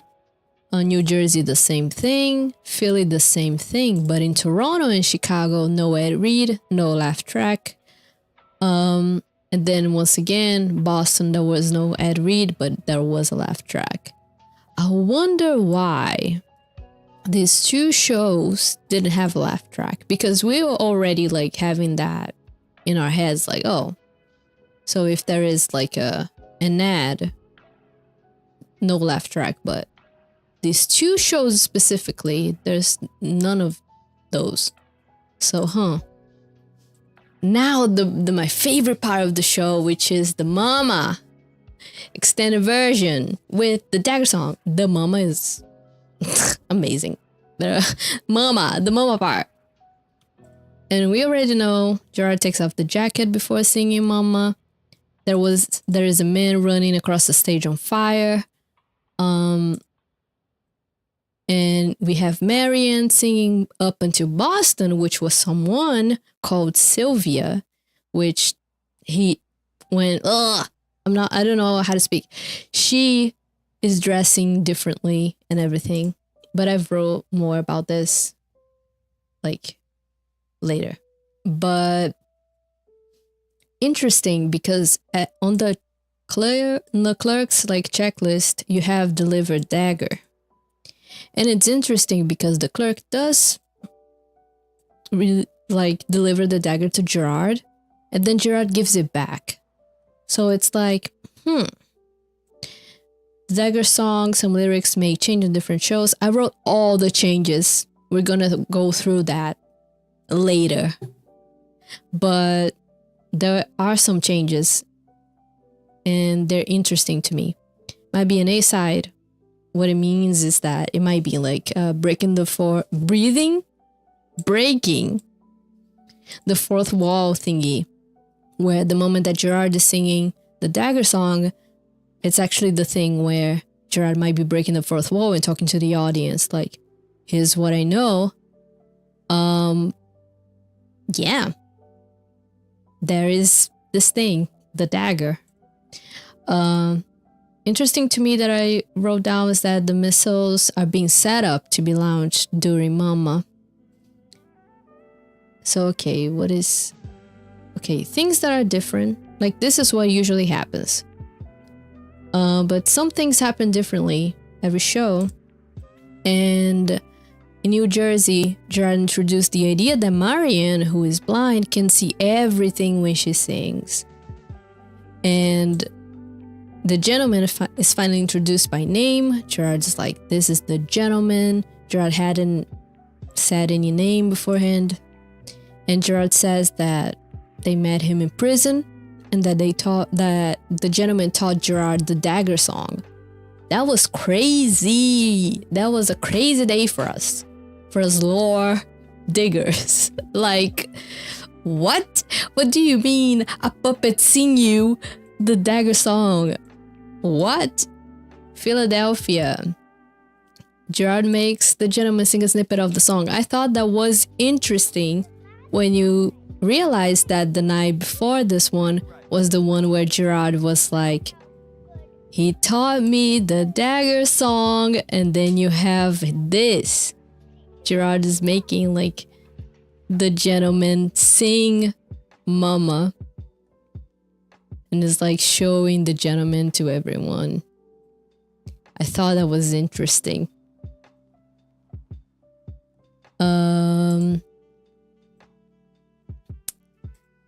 Toronto. Oh, this is also interesting. In Philly, Gerard says that Marianne's father brought her to the Black Parade as a part of this plan. A lot of people understood that as, oh, so the dictator is actually Marianne's father. I don't know if that correlates. I do understand why people got that impression. At first, I did get the same impression. But now that I think about it, I don't know. I don't know if that's related at all. But that's a piece of the lore that we didn't know. Toronto, Gerard says that the gentleman sings to them even if his strings do not work. So, very creepy. Gerard is hearing voices from this fucking puppet. Chicago. Gerard asked the audience if they should vote for counting Marianne in once again, then says that they don't think it will matter. Trying like constantly to drive the point home that it doesn't matter what you vote. The participants are gonna die, and that, you know, democracy in this world is like a joke. And yeah, I thought that was interesting to point out here. I'm in Boston. I thought that was interesting that Gerard said this. What a crisp, cool summer evening. I don't know. Could be just Gerard saying things, but I don't know. I wanted to write it down. And then we have the introduction of Sylvia. And she's different from Marianne. She wears an eye patch, a black coat instead of a white one. She has new accessories and has a generally meaner attitude. That was so interesting to me. I love this. Like, this is Sylvia walking to B stage right before she sings. And then she's like arguing with the guards. She's like arguing with everyone. Like with this court. She's like, ugh. But then she smiles at people clapping for her. That is very interesting to me. I love characterization. And then there's another video that I've watched so many times because I think it's so funny. The way she's like, once again, like, she's gaining the score. So funny. It's like, get out! She's so slay. Look at the way that she does, like... I love her. I know she's evil, probably. I love her. You guys going crazy in chat. Okay. What else? Okay, the gentleman wants to call her in and mentions that Gerard has fucked that up, like the counting a bunch of times before. This could be like only related to Gerard counting Marianne in and getting a few times wrong. Like, I watched the concert, I didn't notice much, but I also think that could mean something to Dolores, like, Gerard, you have been fucking this up, so we have to keep redoing it. So I'm like, Okay, Gerard dances with the gentleman at the end of the song. This is just cute. I wanted to show because it's so cute. Look, Gerard dancing at the end of Mama with the gentleman.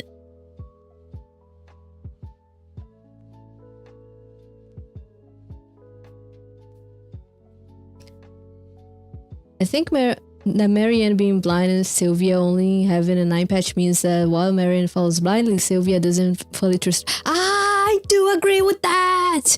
I do agree with that 100%. I was thinking about this. Like, follows blindly, and like Marianne is so like sweet and innocent. It's like she's very like trusting, and meanwhile, like, Sylvia has a different attitude and she might be seen as like more mean and whatever, but I do agree with that. I do agree with that a lot. I was thinking a lot about this. Oh yeah, this is Mama. We're gonna go through like the different lyrics later because I still have a lot to go through. Then we have Sleep. And that's when Gerard combs their hair and then starts reading like a new book or a magazine, and might have a different reaction.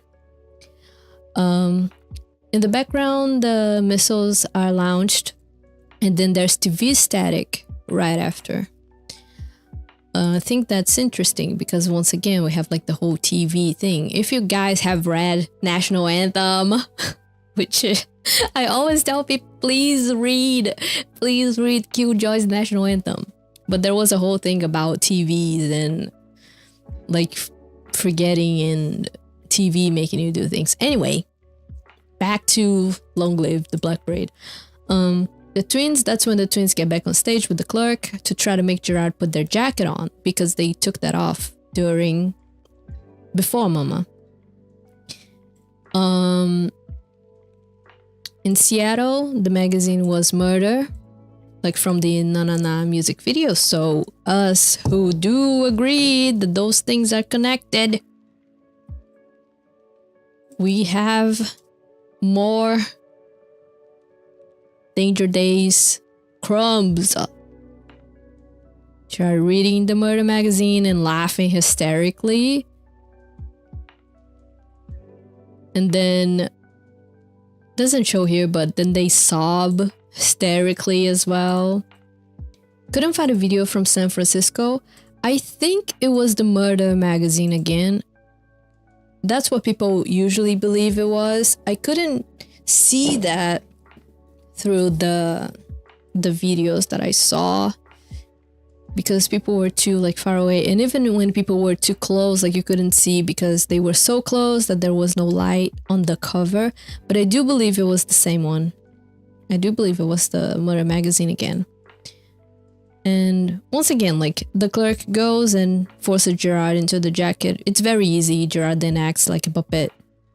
Like, now we have interesting things. Couldn't find a video as well for the first night of LA, but it doesn't matter because we have the second night and it's the same book. But the book is Toy Trains by Hugo Marsh. And the cute thing is that Gerard reads it to the gentleman as like a story time before sleeping. And then I wish I had a video of this, but the clerk tries to force Gerard back into the jacket, but then Gerard is like resisting for a bit, but then the clerk just looks at them and Gerard's like, okay, and then puts it on.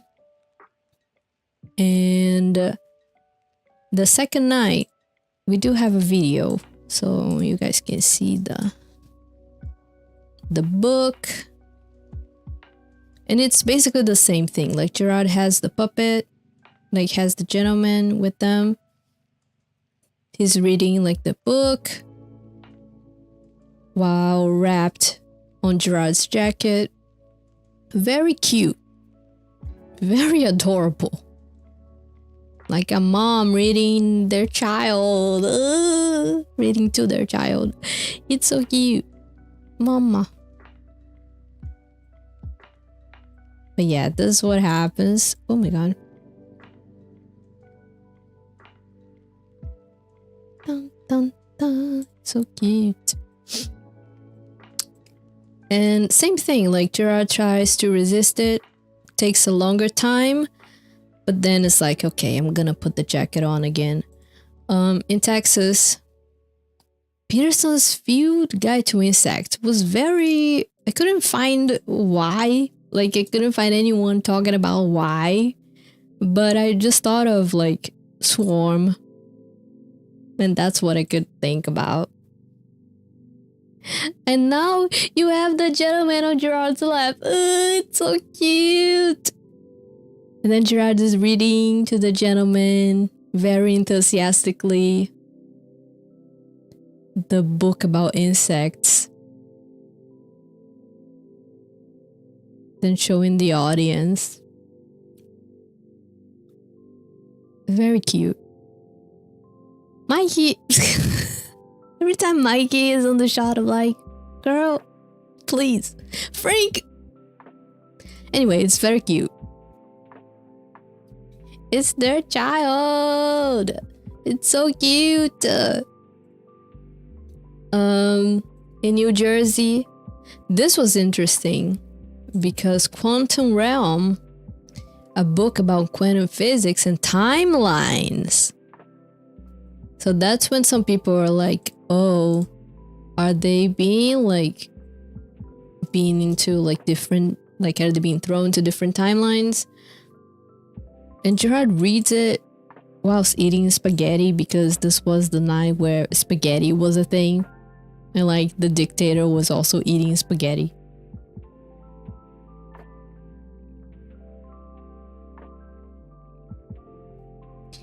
Honestly, at this point, I'm thinking that the gentleman, the clown, the clerk, and Gerard are all connected. Mikey again. But yeah, here's the book. They're connected in a... I don't know if the same person, but kinda. This fucking spaghetti, dude.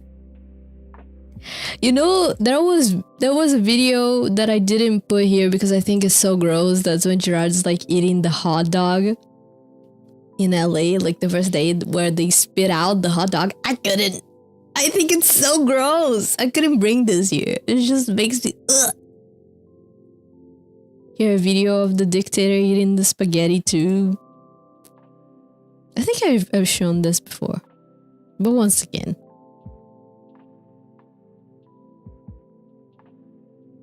Fucking spaghetti.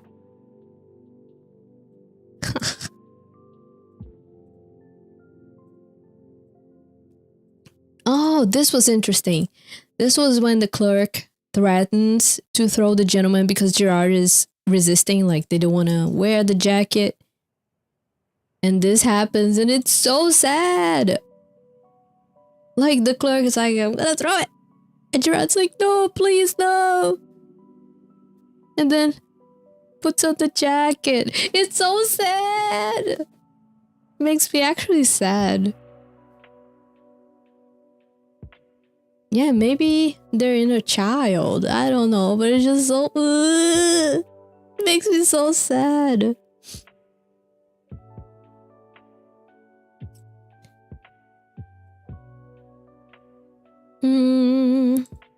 Okay. In Philadelphia, Gerard was doing a word puzzle, so no gentleman. No gentleman, just Gerard doing word puzzles. Very random. Mom, I don't want to go to war today to wear this. But you have to.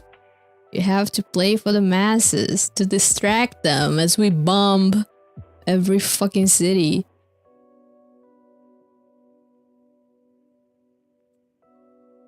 Friends. Okay, Toronto. We have the Vogue magazine. At first, I thought it was just, oh my god, Anne Hathaway diva. And then once again, Gerard is reading to the gentleman. Dun, dun, dun, dun, dun, dun. So cute. Gentlemen on their lap as they read about fashion.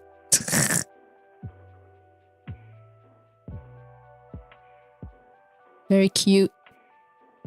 One thing that I thought was interesting I saw on Tumblr, and I wrote it down, was that it was on Reddit. The magazine interviews Anne Hathaway about her upcoming movie, Mother Mary, and plans to play a pop star named Mary, which is also interesting, who prematurely ends her tour after an emotional crisis and seeks out an old friend, a fashion designer, Sam, who first helped create her public diva persona.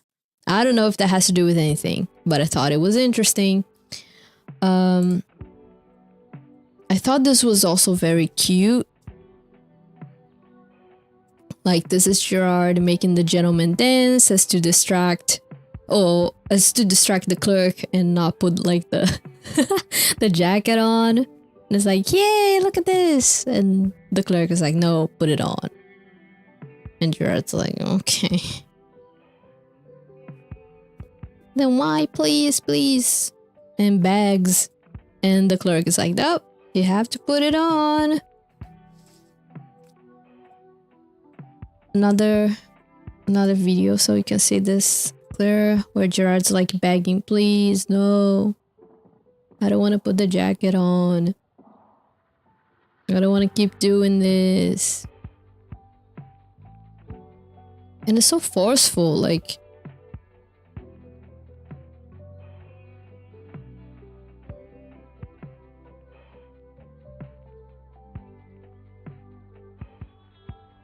And once again, Gerard's a puppet. Then a quiz all starts. We're getting to teenagers territory.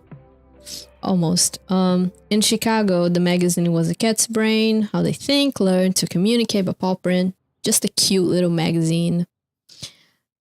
Gerard reads it on their own and laughs. Someone found something interesting that I saw on Tumblr. On page 77 of the magazine, the Skinner box is cited. So what is the Skinner box? Let me read this Tumblr post. Page 77 contains a lengthy reference to operant conditioning, which is a behavior modification based on the addition or removal of reward or punishment.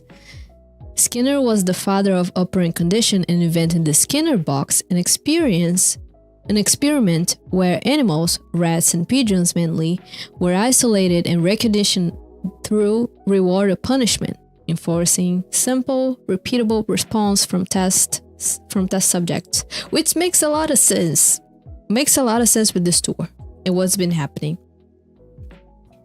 I think that's the reason why Gerard picked this magazine.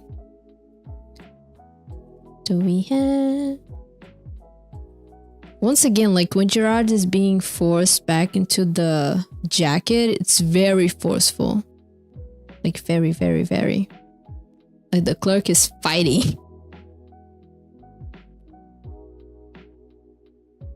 Gerard doesn't want to do this anymore. And it's like, good boy, good boy. That's why, like, the magazine makes a lot of sense here. A lot of sense. Now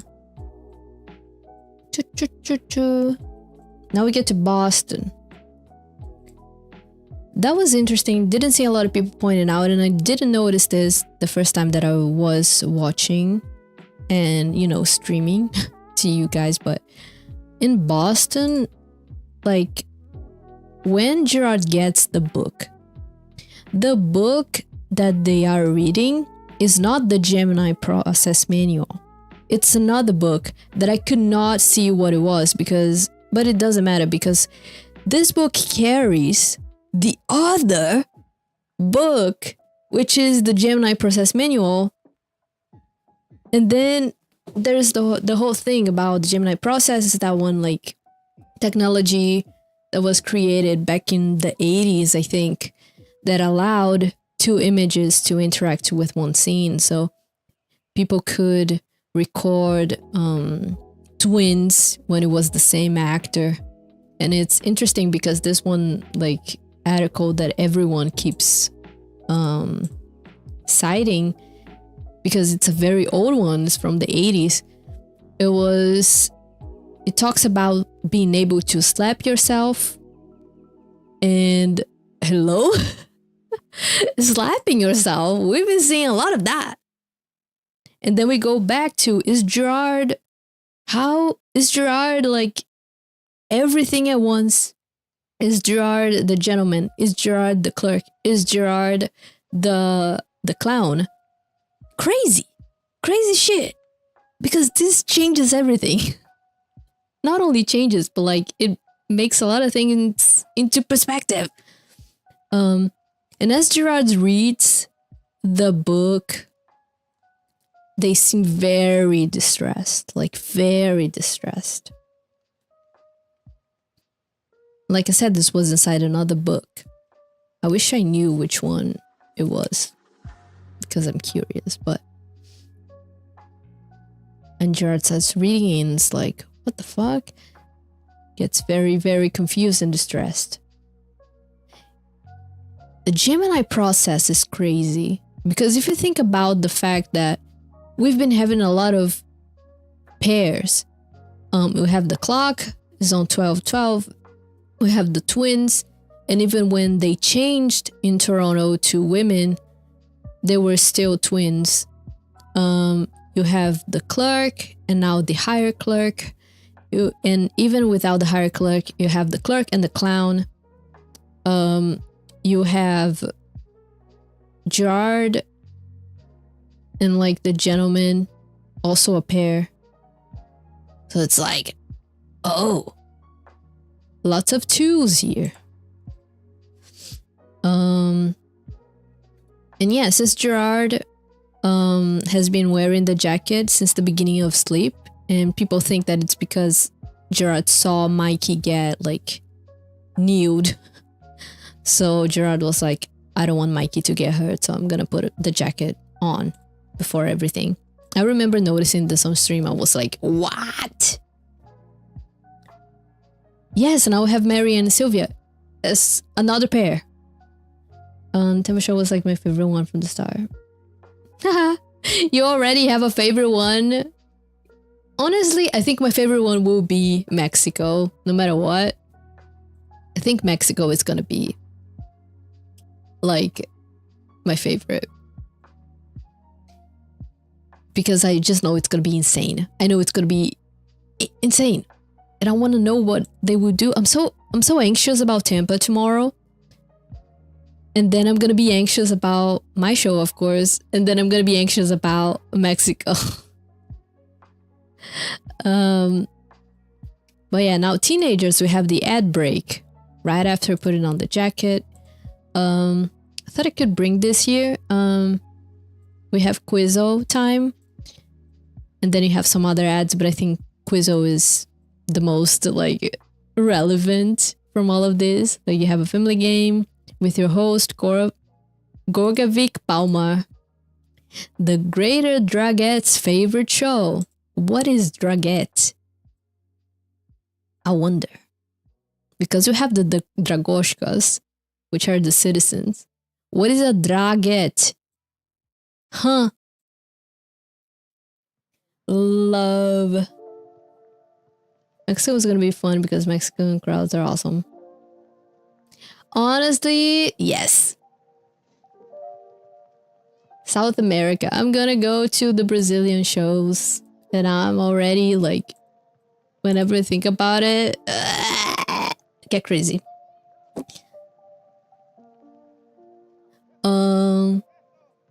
Thought it was interesting. In San Francisco, Gerard before teenagers plays, they say it's a living. In Boston, we had the crazy thing where the clerk and Gerard grab each other and like shake each other and start saying like, it's really good, it's really good, it's really good, everything is really good. Video. Crazy.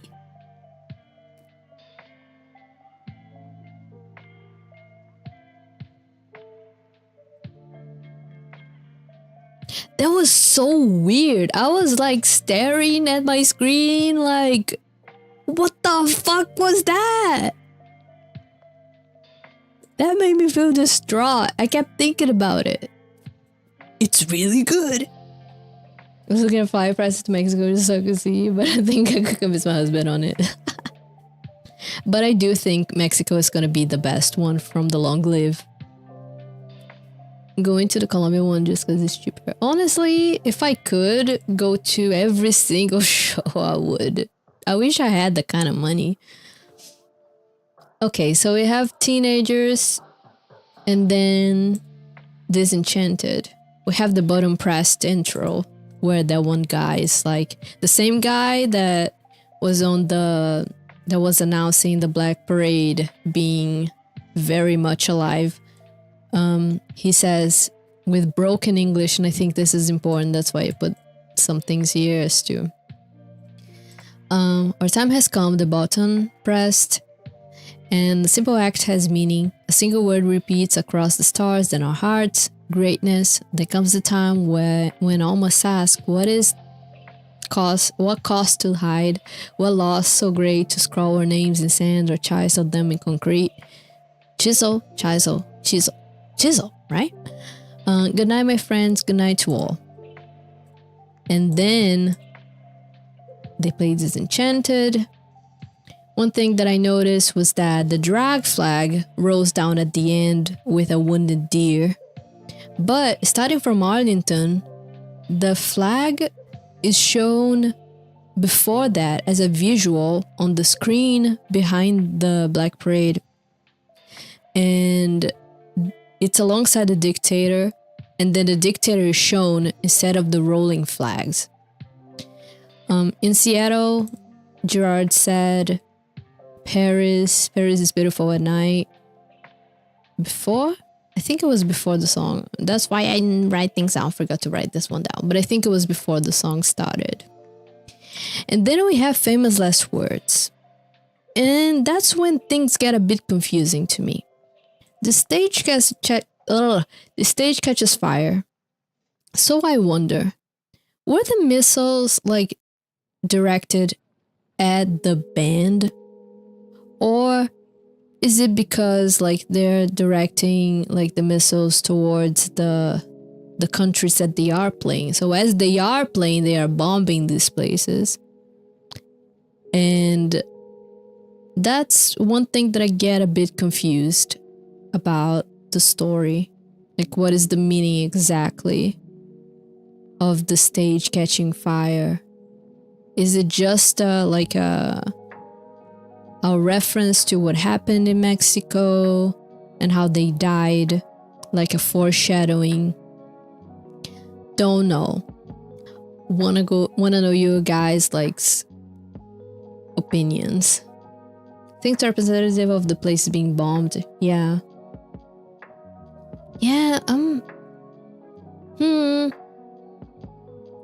I'm really confused. I still cannot like decide what I actually think about this.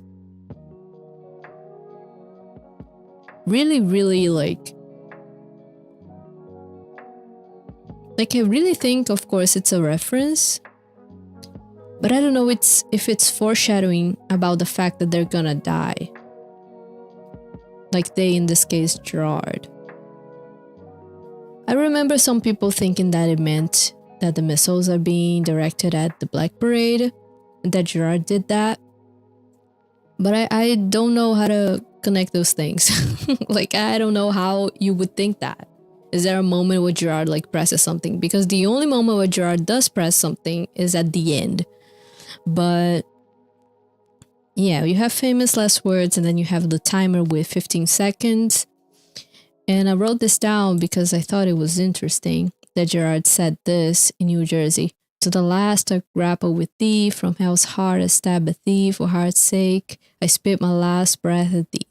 So it's like Gerard knows they're gonna die.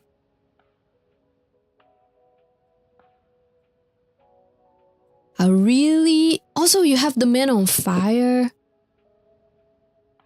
in Mama, and then you have like famous last words catching fire at the end. I wonder, like, in the lore, what's that supposed to mean? Still can't draw like a conclusive opinion on that. Then finally we get to the end. That is we have the end again. And then the clown makes an appearance. Crowd looks like Piero. Piero!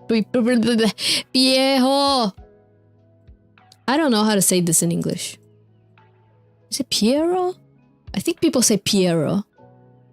Whatever. The clown. The clown and Gerard mirror each other sometimes. They laugh at each other. Sometimes they don't.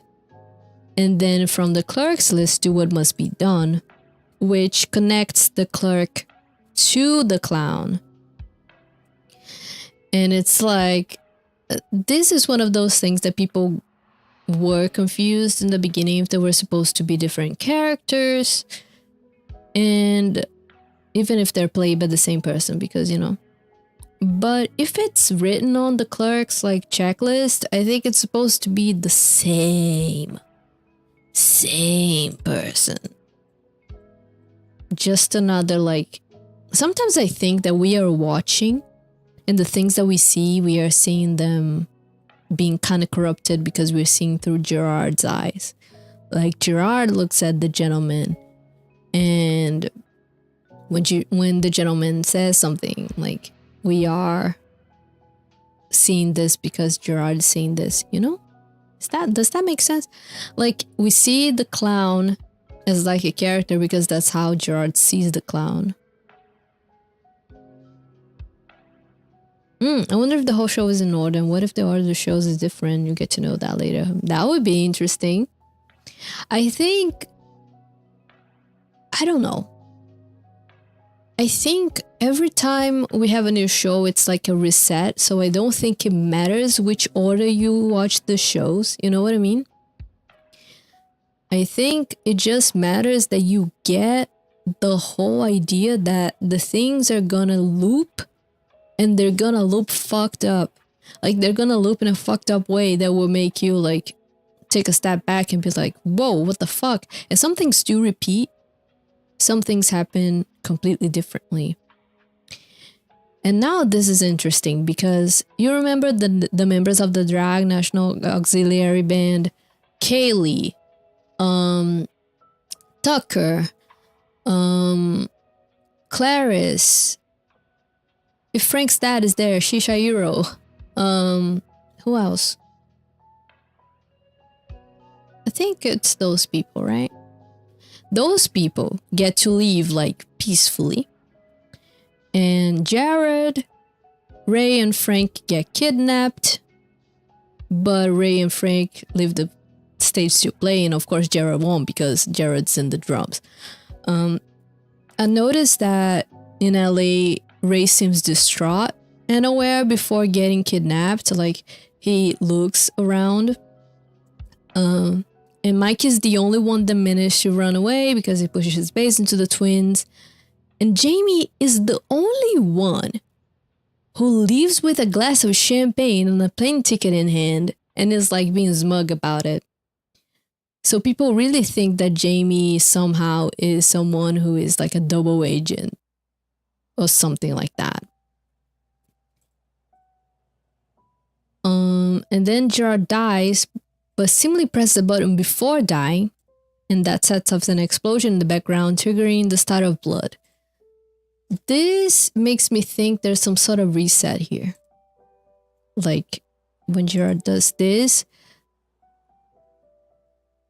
this was the only like video I could find that was like super close and you could see like maybe pressing something. But I don't know if that's actually something that's being pressed here, like it's meant to be a prop or not. But I think it is, right? It's probably meant to be a prop here to be pressed. Or is it just, I don't know, something that has them say, I don't know. The thing is, this happens and a reset happens because you have like TV static there, and then blood starts playing. And then the clown lip syncs to blood. And some things that I noticed thought were interesting. In Toronto, the clown dances with the gentleman as they lip sync to blood and kicks Gerard. Oh my god.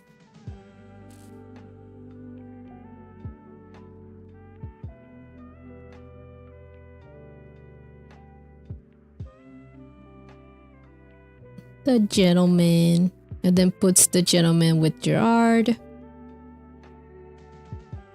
We have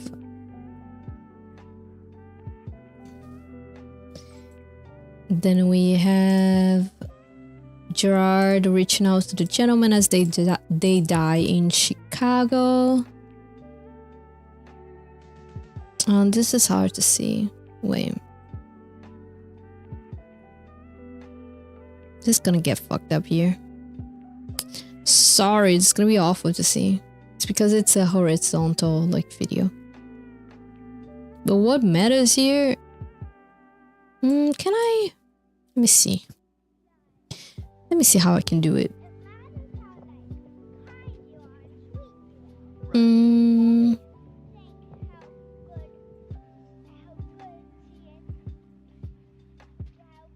Because most of these videos are like vertical. So I made the whole thing so it makes it easier. You guys have to say like this, sorry. The thing is, Gerard is reaching out to the gentleman as they die and like holds the gentleman. I love this clown, dude. Okay, so let me do this again.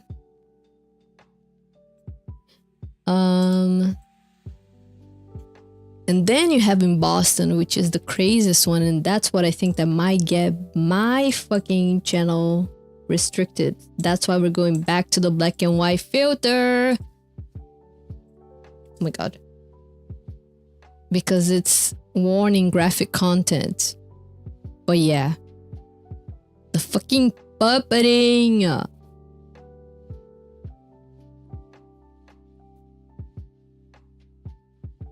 Dude, that was so crazy. That was so crazy. I can't stop thinking about it ever since it happened. This is insane. This is peak entertainment, right? Oh my god, Gerard's so good at playing dead. The kiss on the top of their head. I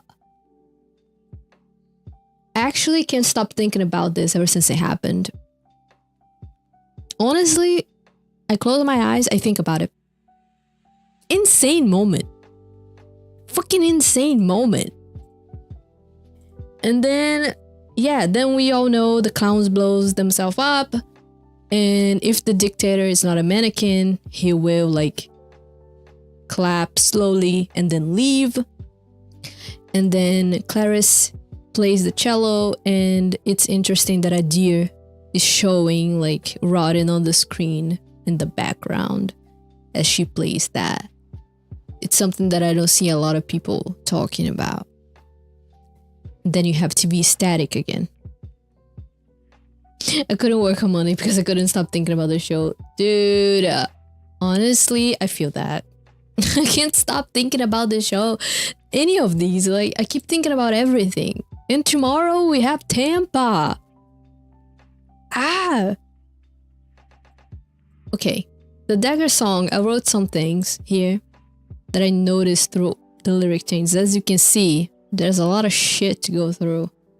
But Dagger song, I think it's an A-side, as in I think Gerard is talking to the audience. And I thought this was interesting, like only in LA and I think somewhere else, but I think I forgot to write it down, and I couldn't like actually have time to go through every single show to see if this happens because it was already like late as hell. And I had already like spent hours on this fucking doc. But I thought it was interesting that in LA, Gerard says, "It's for you." And then they start like the intro. So the intro is usually Gerard being, "Hello, how are you? Feeling quite well," but that changes a little bit from time to time. Usually it's, "Hello, how are you? Feeling quite well." I forgot to write this here, but Seattle was this. San Francisco, "Hello, how are you? How are you? It's nice to see you. Feeling quite well." Los Angeles, "Hello, how are you? Feeling better. Feeling quite well." Los Angeles 91, "Hello, it's nice to see you. Feeling quite well." Texas, "Hello, how are you? It's nice to see you. Are you feeling quite well?" And then we have the first different one that is in New Jersey, of course. "Hello, New Jersey. How are you? Feeling quite well. This is my friend. His name is the Gentleman, and we met in prison. Isn't that wonderful? And we've got something in store for you. He whispered a secret to me one night. It sounded like this before." And then we start, "We got a secret." No. In Philly, "Hello, how are you? You're looking better. Feeling quite well." Similar to other ones. In Toronto, we have a different one as well, talking about the Gentleman.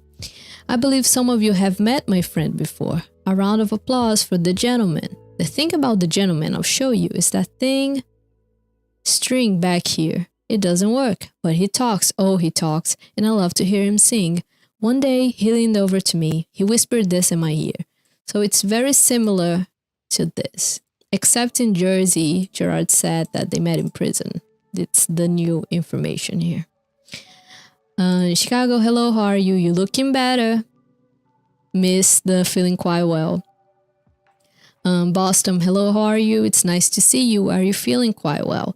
So all of them really, really similar, except for New Jersey and Toronto. Now this is interesting. "I've got a secret, we've got a song." In Philadelphia, Gerard sings instead, "He's got a secret, we've got a song." Now we know he is fucking the Gentleman, right? Is the Gentleman. He's got a secret, we've got a song. We here is Gerard and the Gentleman, I think. Gerard's, "I've got a secret, I've got a song" in Toronto. "We've got a secret, we've got a song" in Chicago. Usually it's I've, we've. There's just a subtle difference that makes me think they're like Gerard and the Gentleman are meant to be directly connected. Then you have slim as a sliver, not very long. And if you like it, blow us a kiss. It's nearly started, it goes like this. A dagger, please fetch me a dagger. In Seattle, this is different. It might be because Gerard got the words confused. Like for all of our treasonous deeds. And then for every single show right after, it's a two for my treasonous deeds. But even if it was something that got confused, it still makes sense to we, I, he, same thing here. And then a delicate matter, yes, trust me, a dagger is just what this plan of ours needs. This one is interesting because this changes a little bit.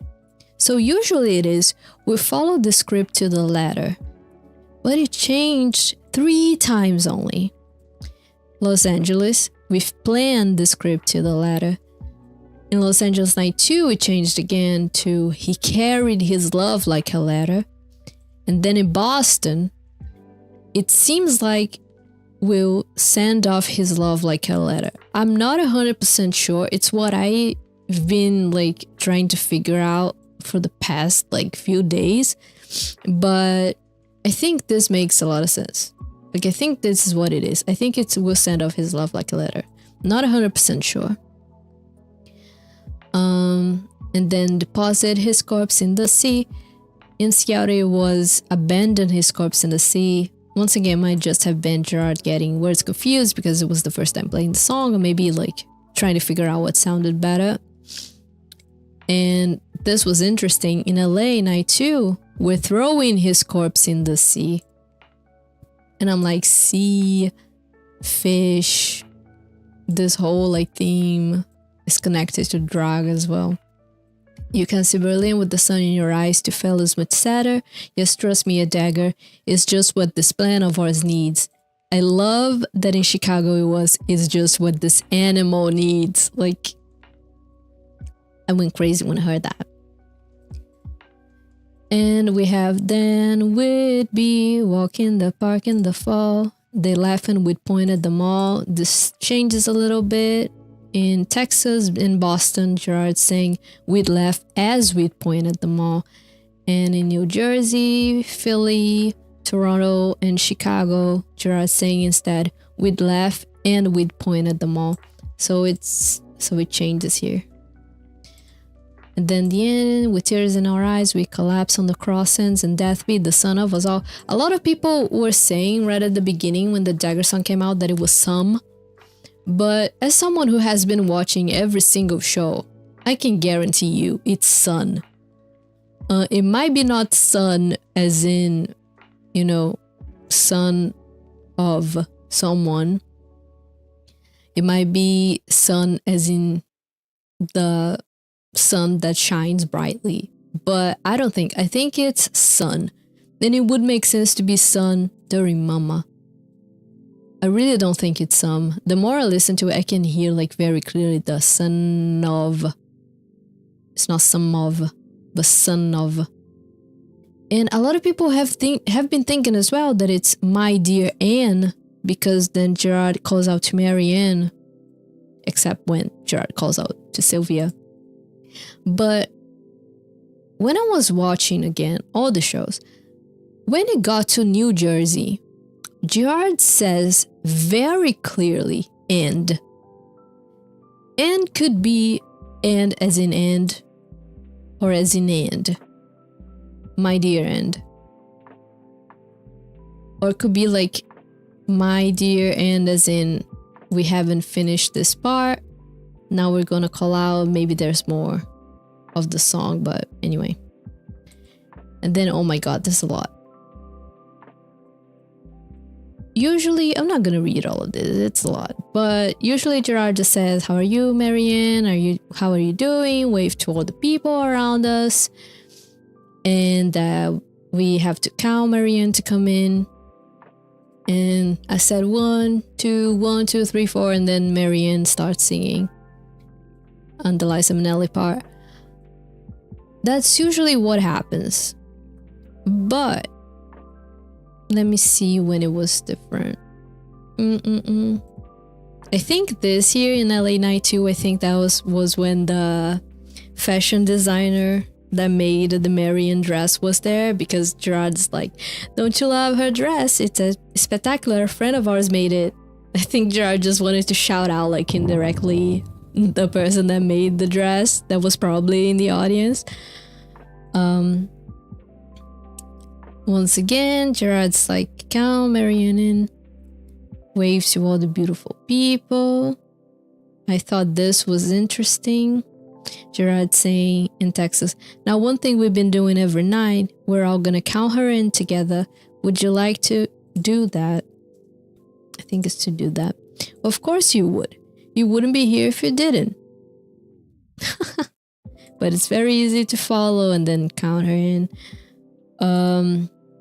Here, New Jersey, the first time that Gerard says, when Marion sings, she can see everything. Very, very interesting. And then Gerard starts repeating this every single night.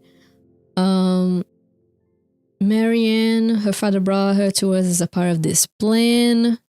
Which, what plan? The dagger? Toronto again. Oh my god, my cat, the problem with my cat is whenever she wants to leave my room, she has to has to destroy the fucking door. I'll be right back.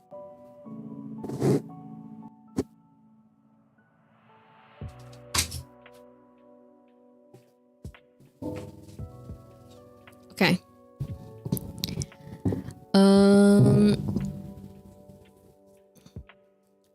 Then we have here in Chicago, it was the last time the Marianne appears. Gerard says, oh sweet Marianne, say hello to all the beautiful people in Chicago. Once again, when she sings, she says everything.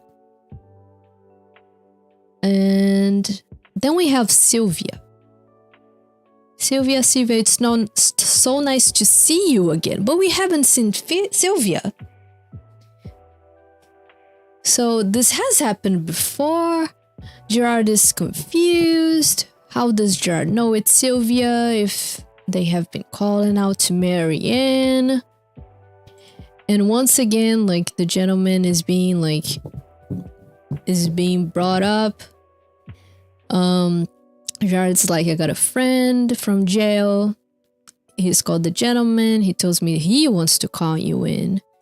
And then Gerard does all the thing of like, does the thing of saying things and then is like, the gentleman, how are you doing tonight? And then, I'm doing very good, thanks. It's so cute. Like, it's so adorable. And then Gerard's like, you look quite handsome in your dapper pinstripe suit with your gray tie and your fancy slacks. And then, the gentleman replies, thank you. So cute. Then Gerard asks if the gentleman knows how to count in Sylvia, and the gentleman like makes like that joke of like, wow, you fuck it up so many times, I can't be bad at it. And then says to the gentleman to give it a try, and then they do the counting. Okay, oh my god, we finished. I didn't think we would go through all of these. Wow. So that's what I wrote down.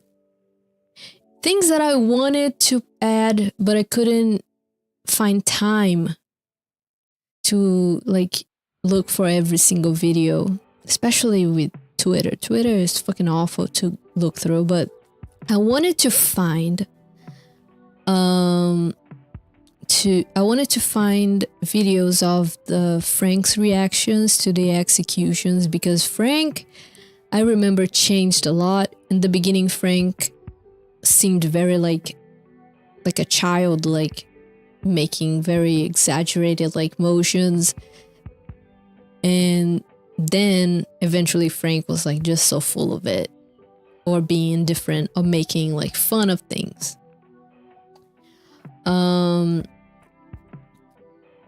I wanted to look for Mikey and Ray's reactions as well. I remember Ray reacting to some of the, not the executions, but I remember seeing videos of Ray reacting to Gerard being slapped or not wanting to wear the jacket and be like, no, no, no.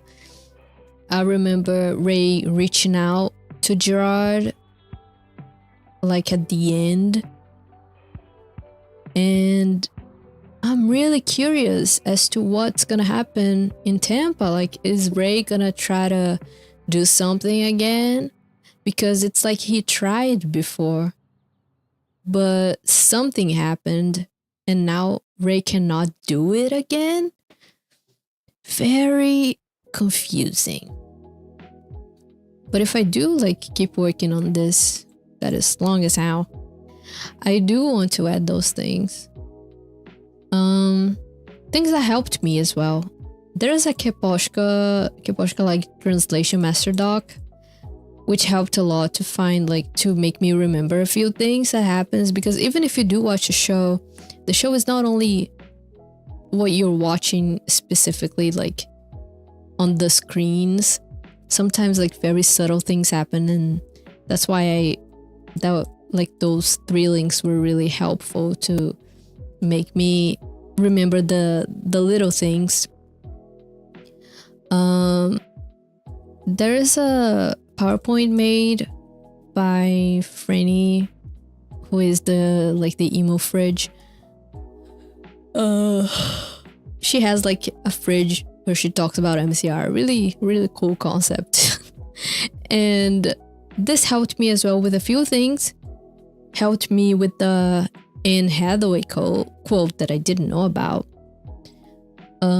This helped a lot, the MCR transcripts for the shows, because as I was doing this and I was rewatching every show, it got like it took so much of my time that eventually I was like, oh my god, I need help to know exactly when Gerard says something really important. So these show transcriptions were really helpful to add like the little details.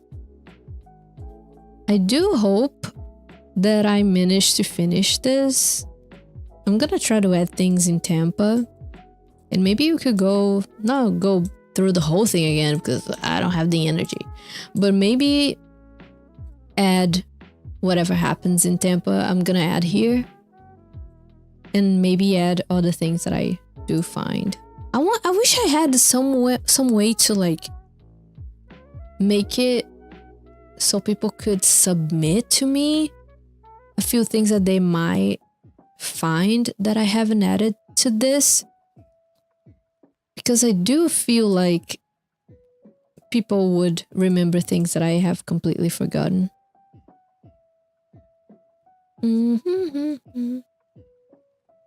Honestly, which one were your favorite like shows so far? I think Seattle was very special because no one knew what the fuck was gonna happen. I think the Boston was insane. And I really liked Toronto as well. I think Toronto was really fun. I laughed so hard at all the jokes that the twins had transitioned, because we all thought they had. Like,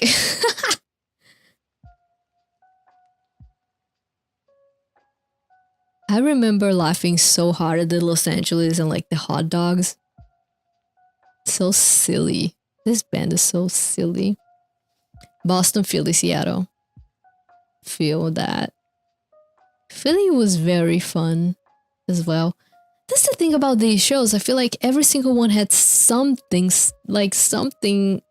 special that made me like, I don't know. Such a good band, dude. Like, such a good show.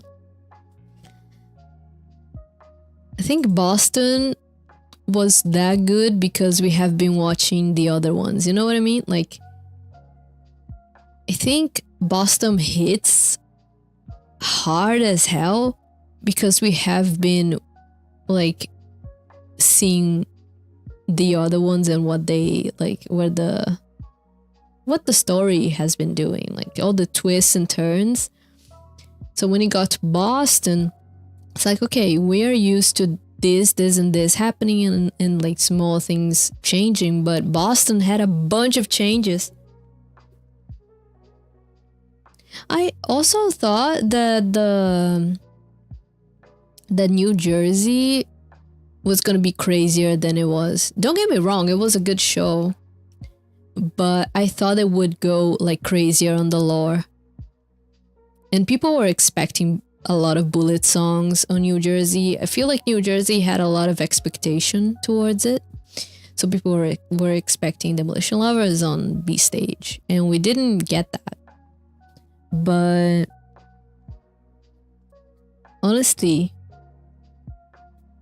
I feel like Boston, to someone who hasn't been like watching the lore, like at least like watching a few videos, I feel like they would think it was a fun show, but they wouldn't understand why it was such a good show. Like, I don't think they would completely get it.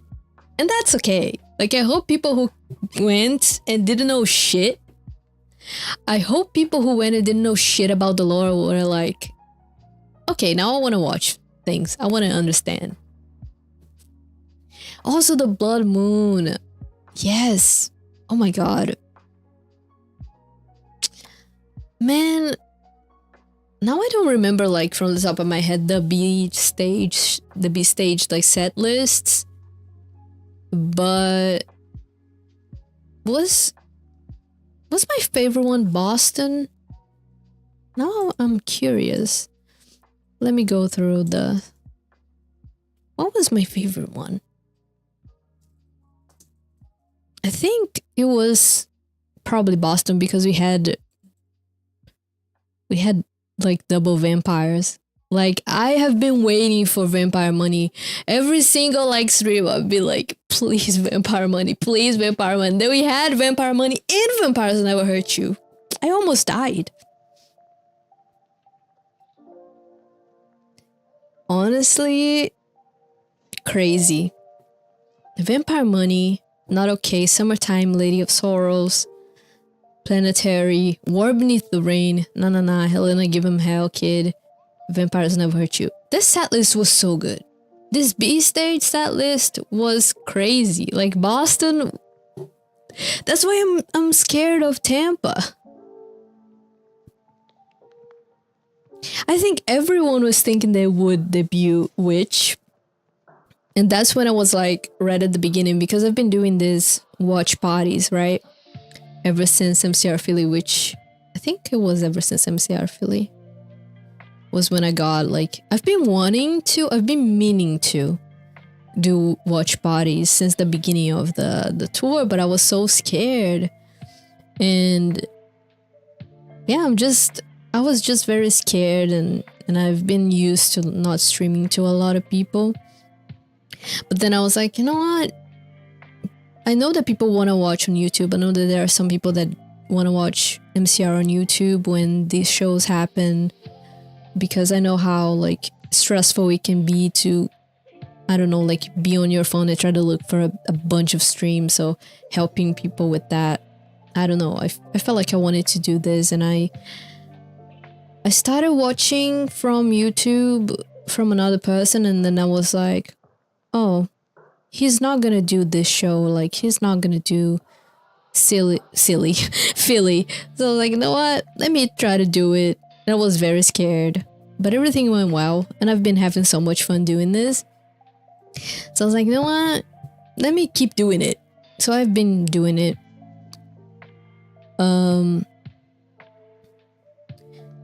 But what was I talking about? Which I remember saying this on stream. I was like, everyone is thinking Witch is gonna debut tonight.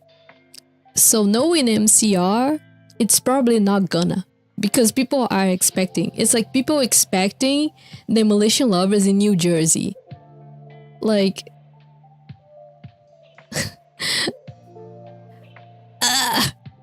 like of course they did it. They want to make us mad. Frank, how you roll when I catch you? Tampa has Vanessas. They don't need much to be an awesome show. True. What has been your favorite shirt? Mine was Chicago. Let me remember the shirts. I wish someone made like a thread. Is there like a Twitter thread or something with the shirts?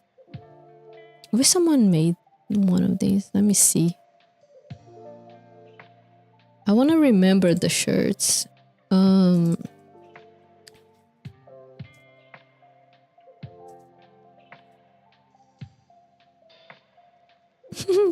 Every snowflake's different would be so funny, dude.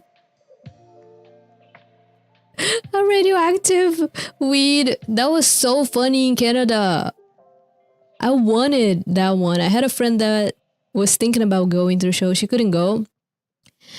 But if she was there, I wouldn't have gotten like the radioactive weed. Because I thought it was so stupid and funny. Like, that shirt was so ugly. It made me want it. You know what I mean?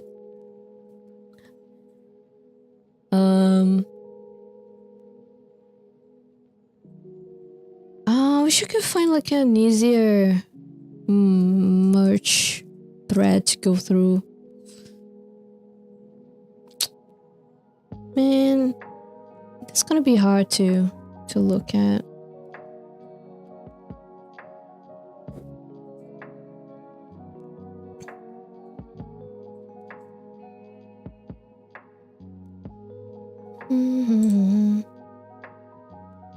I kind of liked the Seattle one. Oh, I think there's a simpler way to do this. Let me see if it's cataloged.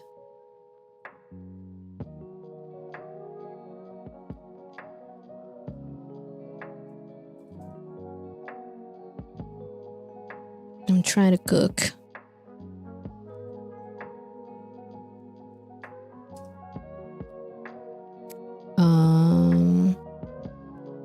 Because there is an archive with all the merch.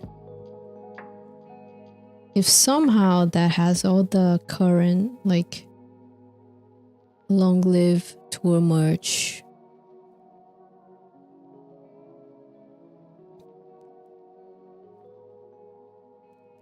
Dun-dun-dun. But maybe that isn't added still.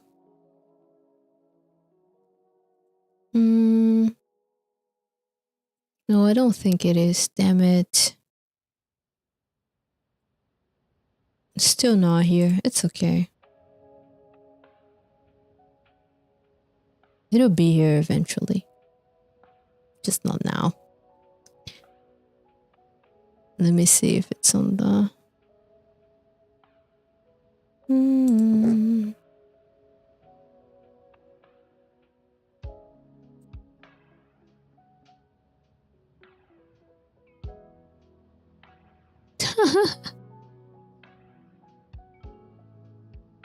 Oh god, wait. Let me check what you guys are saying.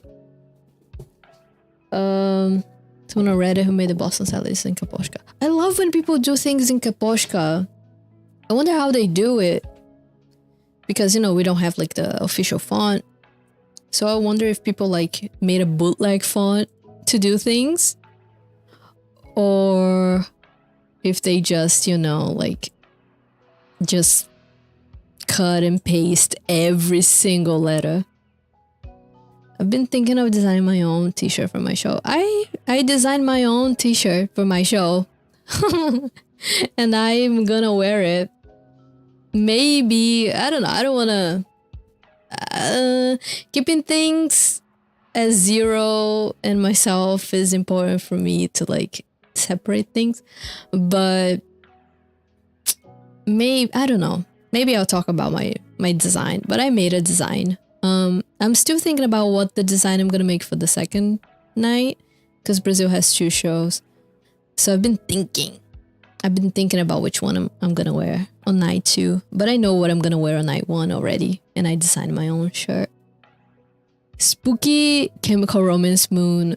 I've been thinking about this too. I want to make something with it, with that phrase. So good. And Oh, someone recreated the font. I remember seeing a font on Tumblr. Did someone make like recreated it with like as like a bootleg version with the original like ones? Because that's what I'm curious about. Because honestly, like, I have had friends that commission me to like do some designs for things that they want to print out. It's like personal, like, commissions, right? So I just know that they're gonna print for themselves and they won't do anything weird with it, because I wouldn't feel comfortable with that if they would. But I've had a friend commissioning me something with Kaposhka on it, and I cut out like every single letter and like recreated it again, because it's impossible like to do it 100%. So I had to recreate like the letters a little bit. But yeah, I've been curious about it. Also, I saw that someone already made like a little I think a little book, like a calligraphy book with Kaposhka, and I wanna print it. Spooky chemical romance. It's so good. I love when Gerard says things. I get so angry when I see like casual fans of MCR who are like, oh my god, the show was good, but Gerard wouldn't shut the fuck up, so that annoyed me. Bitch, get out! Why are you at the show? That's one of my favorite things. I love hearing Gerard yap. Gerard can talk about anything. I'll be there like, oh my god, I love you. Like, I hate when casuals say bullshit about Gerard. It makes me so angry. Ugh. But that's the like the, what do you call it, the side effect of having so many casuals at shows now, because they're playing on stadiums, which can be really good, because, you know, I think the band deserves it. But also for us who actually care about MCR, it really pisses off. Why bother going to a show if you don't want the MC moments? Yes, just listen to the albums at home if you're gonna be mad about the band wanting to interact. Exactly. And I love because Gerard talks about such like random things and like little anecdotes about things that happen in the studio. And I just remembered the I'm a computer man. That was so funny. When will I get over the computer man bit? Every time I remember that, I just repeat it, and I have to watch the video again because it's so funny. Everything about that video is hilarious. The way that Gerard says that, people, I'm a computer man, and then you look at Frank. Frank is like near them, being like, and then Frank goes around and goes back to where he was, and then Ray was like smiling, and then the moment that Gerard says, like, talks about the Access Studio, Ray is like immediately like, and then Gerard says, I'm computer man, and then Ray is like laughing, and then you have Mikey just being different because it's Mikey. Mikey probably dissociating. So funny. I love, especially on the B stage lately, it's so nice to see them interacting with each other, like in the little things, you know? Of course, I love Long Live, like I love this whole thing that they're making. I love, if I didn't love, I wouldn't be doing the stream, like recapping everything just so we can think about what could happen tomorrow. But more than anything, I love watching them on B stage after all that and being like so happy with each other, like being so relaxed with each other. And that's the greatest thing about MCR ever since they came back, you know, from the dead. Like ever since the return, like the vibes are immaculate. Like it's awesome. And honestly, like I feel like it took a little bit for Gerard to get like talkative on stage again. But when they did, it's just been like really good.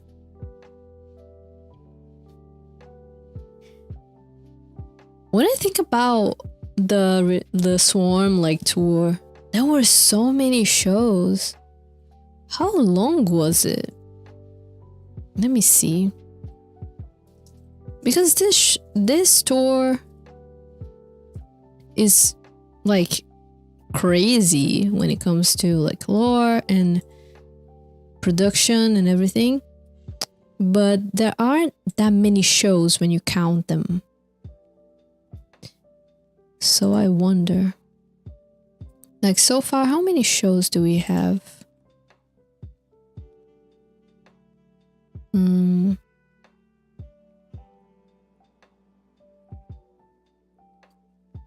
How do I see this on Setlist FM? How can I see stats? I want to see stats.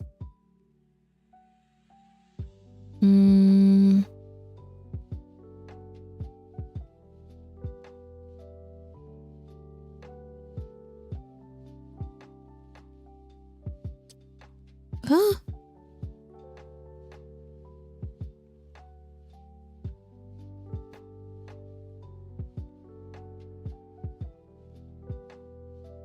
I wanna. How can I see how many shows they've made? Every single tour on Setlist FM.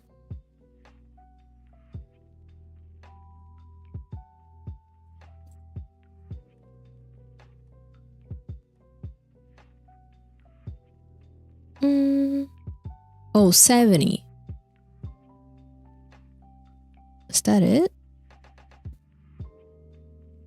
Let me filter this. But it only counts like the ones that have happened. But still, like we have 70 shows for the return tour. That was crazy. And I think they were playing so many shows because they really needed the money to, like they needed the budget for this one. I think they were already thinking about it. Not at the beginning, but like as it went on. Especially because they had to like postpone the tour. So I think as they postponed, they were already thinking about, oh, okay, what are we gonna do later? Like we're gonna do these shows, and if we get like hyped enough, could we go make stadiums? And then they would be thinking about it. It's MCR. Like Gerard thinks about things beforehand.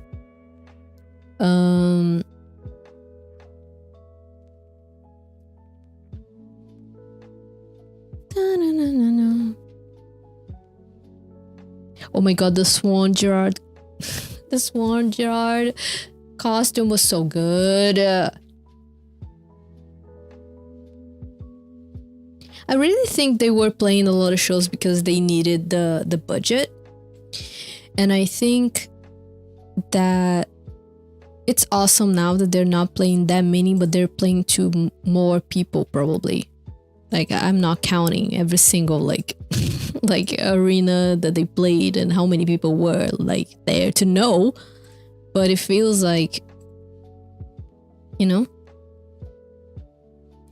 And it's so like it's good because then they have like a week of relaxation most times. And especially for Frank, like Frank's always in pain. And I love this band so much. Oh man, it's just so awesome to watch every single show. I've been doing this ever since the return tour, like watching every single show, and it's just so awesome to see how things evolved Like, and then seeing now, because here's the thing, Gerard is very creative, and Gerard is all about like characters and stuff like that. So it's really cool to see that at the beginning, Gerard was probably very like, yeah, we're gonna play the shows to see what we do, and then they were having fun. I think the Swarm tour in general was fun as hell. Like, you could say that they were having a lot of fun, especially when they played like songs like Vampire Money. You could see how excited they were to be playing together and how much love was in that room. But I feel like Gerard cannot work in general, like work as a person, work like as a job, without adding storylines, without adding characters. And the Return tour already had like a whole like lore thingy with the witchcraft, like the resurrection thingy. The trailer for the tour, we had like all of those, like all of that production for that trailer was really cool. But still, I feel like there was a point that Gerard was like, okay, but I need to act. I need to have my characters. I need to act up a little bit, please. I need that. And then they were like, okay.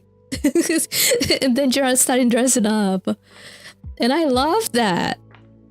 And there are a lot of little things that you can like go back and now go into the long live and see the similarities, like some of the clothes that Gerard wore, like the secretary, that her clothes were really similar to that one woman that is on the trailer for the long live announcement. And I don't know, I think a lot of things were not just random. I think Gerard was already like planting the seeds. And the backdrop for the long live is very similar to the Swarm one. Yeah, Frank probably like has a lot of, you know, like has someone with him who to check him out, like to know if he's all right. But yeah, as I was saying, I think in general Gerard needs that. Like, and it's so funny because every single time that I remember from the top of my head Gerard being like, oh, but then we were tired of things. Like back when they made the Black Parade and they got tired of the Black Parade because, you know, the whole circumstances of the Black Parade back then. And Mikey was like fucked up mentally. And everyone is fucked up mentally, but especially Mikey, especially Gerard. And then they were like, okay, we need to kill the Black Parade. And then they were like, okay, the Black Parade, we did all these shows, like we're gonna make like another album. And then they came up with Conventional Weapons that was scrapped.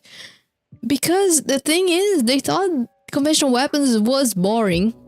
And that's their words, not mine. And then they first listened to it. Like, now, I do understand that now when you go back and, like, they appreciate it more. But back then, they thought, like, this is so boring because it has no, like, story here.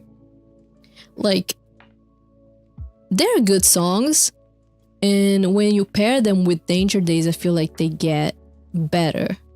Because then you can understand how some things, especially if you read National Anthem, that I keep saying everyone should read it. A lot of themes that are like about, they're talked in Conventional Weapons, like, I don't know, Revolution is not a t-shirt you sell, shit like that. Things are connected to National Anthem, which is the original Killjoy story, right? Because then you had the original Killjoy story, which was Mike Milligram story, National Anthem. But then Gerard was like, no, let's get this and transform this into something else so we can do this as MCR. And then they did Danger Days. And then Gerard eventually was like, but I want to go back to the story because I want to write it so bad. And then they wrote it and released it. And my point with all of that is, I feel like MCR always works better when there is a storyline of some sort attached to MCR.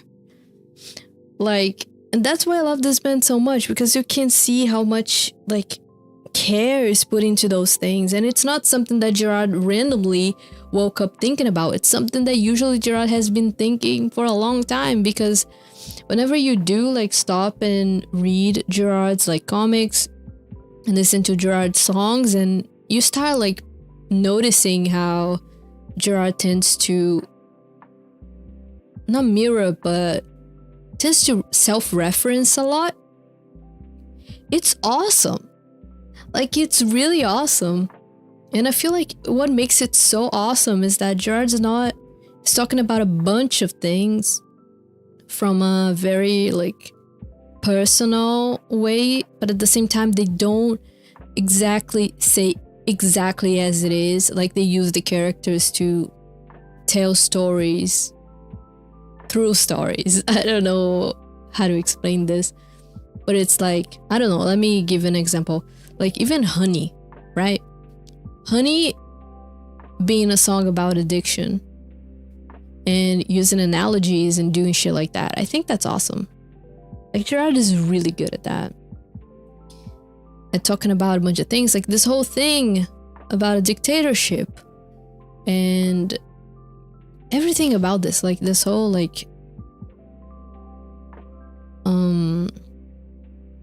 critic, this whole, like, of course they're talking about a bunch of things that are happening right now, but not only right now, that have happened before.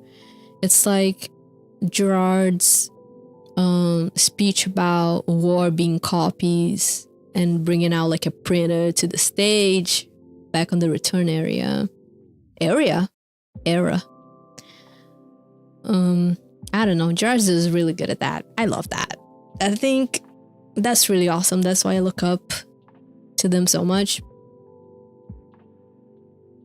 Yes, Revenge and Bullets, when you actually stop and listen to the songs and notices like the themes are there, you're like, oh, I get it.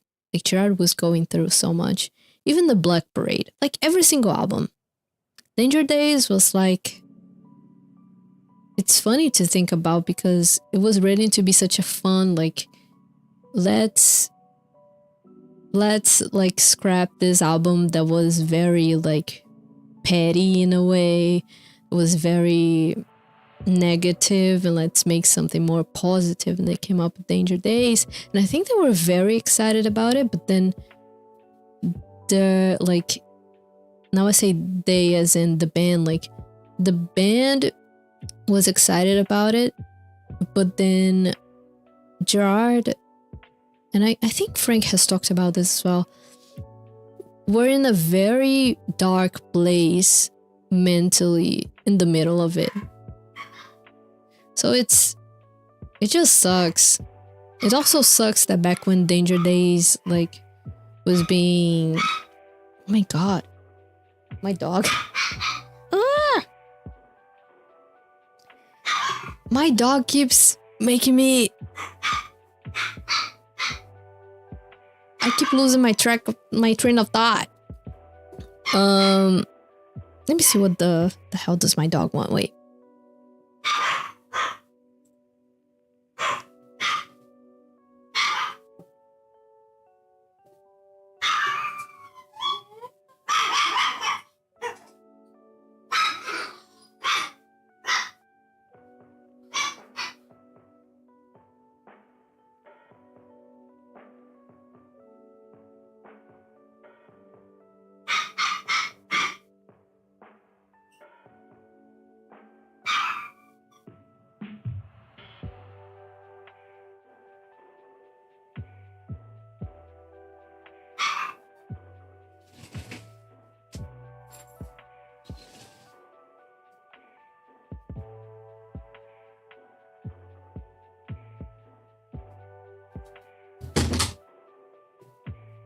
I was talking about Danger Days, right? I think I was talking about how it's crazy that Danger Days was thought to be something so positive, and then in real life things were fucked up. Like everything got fucked and Gerard was awful mentally. And I think it also didn't help that people didn't like Danger Days, like the majority of people. And it's one of those albums that I think the more you listen to it, the harder it hits. Like nowadays, I think I listened to Danger Days. I know I listened to Danger Days when it came out, of course, but I don't remember it hitting that much. And then nowadays I'm like, wow, like it's so fun. It's just such a fun album. Like I have my favorite songs. I think my favorite song is Demolition Lovers. But if I had to choose between listening to Demolition Lovers or Vampire Money live, if you stop and not think about it as like, oh, this one is like they don't usually play it. Imagine if there is a world where they play Demolition Lovers and Vampire Money the same amount. I think I would still choose Vampire Money because there's something about the way that they play Vampire Money that is so fun. There isn't a single time that they play Vampire Money that they're not having the most fun of their lives. And that's so amazing. Like, it's magical. Like, of course, I still have, like, my dream of watching Demolition Lovers live. Of course. Like, it's my favorite song. But at the same time, it's like, I really hope they play Vampire Money when they come here, because I feel like it's a different thing. I feel like, I don't know, Vampire Money live, I think it's my favorite song to, like, watch them playing live. Crazy. I love Danger Days. I love the I don't know, that you can listen to it and try to, like, put yourself in the Killjoy shoes as, like, I am a character from this, like, universe, and I am in my car listening to this, like, songs because it's what that was the vision, right? The vision was Danger Days being like a radio that you were listening to. Then you have all of these songs that are not exactly connected to each other through a storyline, but it's a radio. That's why you have, like, the traffic report, that then you have, like, the fake report of Jetstar and Cobra Kid dying, and then you have, like, the intro and everything, things like that. I love closing my eyes and pretending I live in this world. But, like, I don't know, the length of the album, like 40 minutes. I love that. I love the Vampire Money. It's like a credit song, you know, when that movie ends and then you have the credits. That's what Vampire Money feels to me. Man, I'm still so sad. Which was the video that they would make that they had to cut short from Danger Days? Because I remember Gerard saying that they wanted to make a third one, to make, like, a trilogy and, like, finish the story properly, but they didn't have the budget, so they had to, like, finish it and sing. I don't remember what it was. I don't remember which song it was, but I get it. And then, you know, Planetary Go is like a fun visuals movie, but it's not like not movie, music video. The Only Hope for Me Is You. Oh my god. Yeah, my favorite song from Danger Days is Vampire Money, but let me think. No, it's not Vampire Money. My favorite song is Save Yourself or Hold Them Back. But lately it's been Vampire Money. I've been listening to Vampire Money a lot. But I love Save Yourself. Save Yourself has been my favorite for the longest time, but lately it's been Vampire Money. But I love Save Yourself. I think I would die if I listened to Save Yourself live. I just love it. I love Save Yourself. I love Vampire Money. I love Body Poison as well. I love singing it. It's so hard to sing because it's such, like, so high energy. And whenever you listen to Body Poison, I feel like, I do at least, I feel like I want to jump. So I want to sing jumping, and that's hard. I would love, like, to read graphic novel with the Black Braid and Long Live like storyline. That would be so cool. I remember the first time I listened to Party Poison, I got so shocked. Like, Japanese? Wow. Then I was like, I need to listen to this because, you know, I'm Japanese Brazilian. So I need it. No.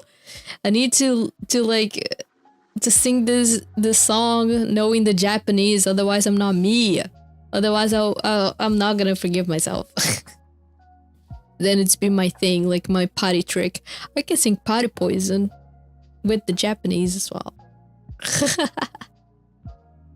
Yes, I was just so happy because it's Japanese, right?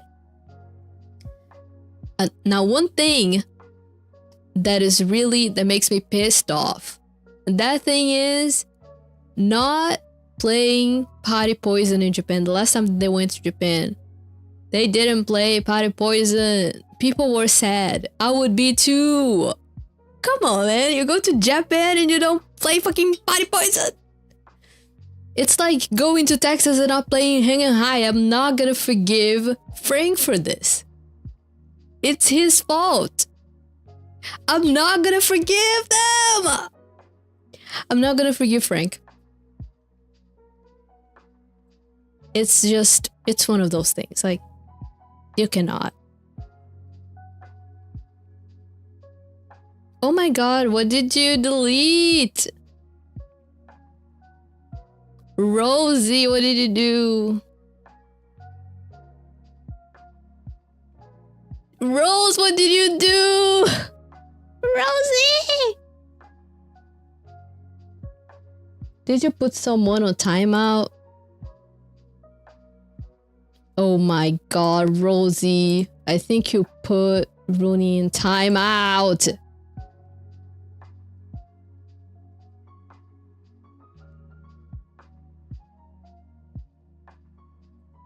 Did you take them out of timeout?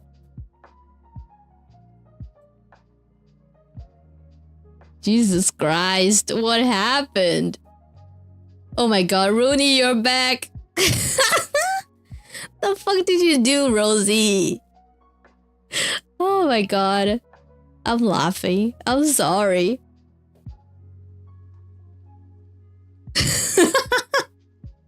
No, it was drag. Drag was censoring you. Oh my god. What are you guys thinking about tomorrow's show? What are we thinking one thing, I'm not gonna hope for anything because it's MCR. I cannot expect anything from MCR. I have to not expect anything and then get surprised. It's how I deal with being an MCR fan for like 20 years. It's how I do it. I just hope one thing. I really, really hope Ray does something. Like something crazy, like the way that Frank and Mikey did last show. I hope we have like a Ray moment. Please, I need a Ray Toro moment that will make people think about the moment. You know what I mean? I also need people to stream Evanescence. I really need this. Last time I wanted to have idols to stream. But then, did we get idols? I think we got like 15 minutes of idols. And then I had to like yap. But, man, it's Evanescence, please. I need people to lock the fuck in. I say this as if it wasn't like really awesome that some people do like stop and just want to stream for other people.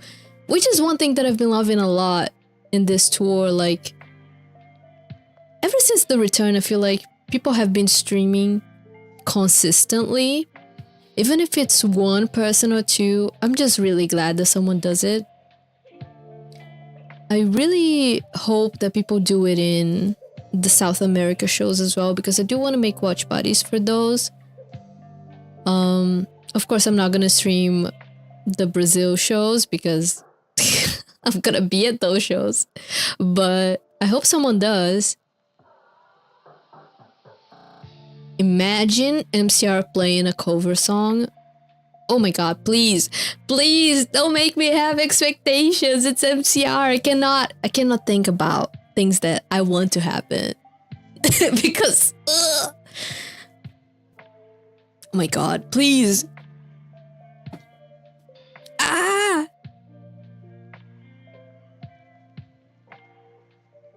I wonder if people will. I honestly wonder if people will stream the South America shows. I will keep an eye out. If people seem to want to like stream at least, I'll keep an eye out and I'll try to stream them. Especially because I know like that people want to watch those things. But yeah, I wonder.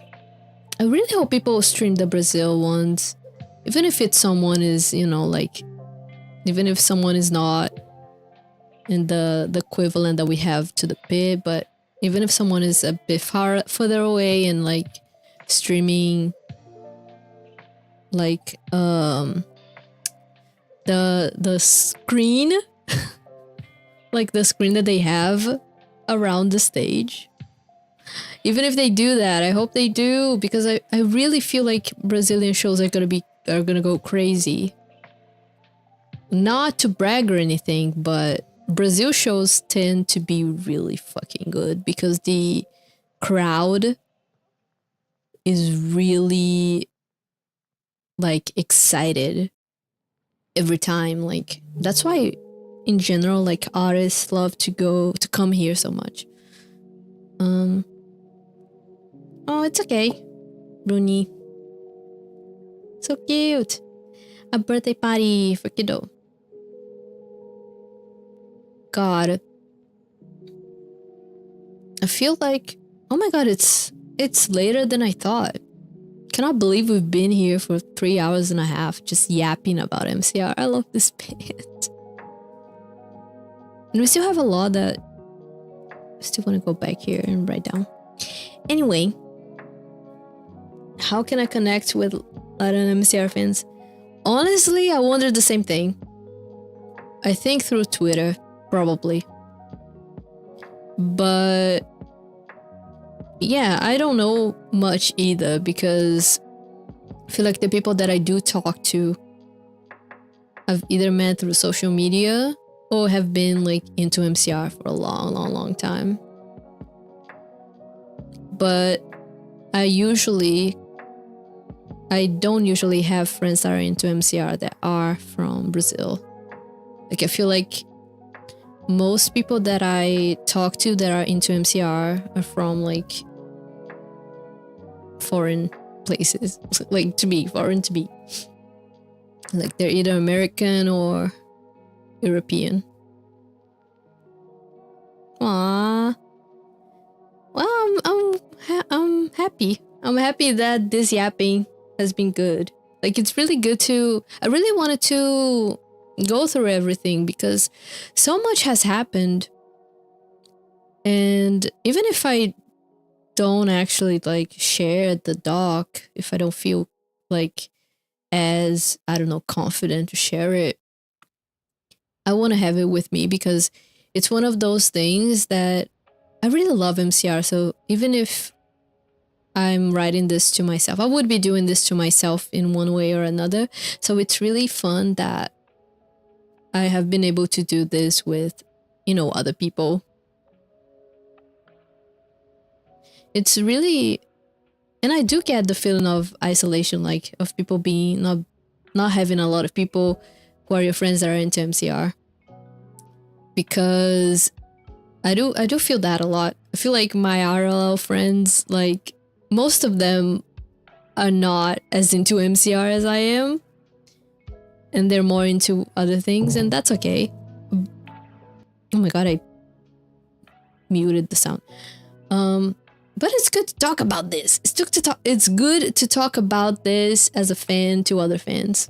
That's why the watch parties have been so fun to me, because I don't know. I know, like, I'm not stupid. I am cynical, not cynical, but I am realistic enough to know that a lot of people that do watch my streams parties, they are there for the band, and that's okay. Like, I'm happy, but I'm just glad that even if a lot of people do watch those, if I have like 1 or 2 people that stay for me and MCR, like wanted to hear me talking about things and are as excited as I am to talk about MCR, I'm glad, you know.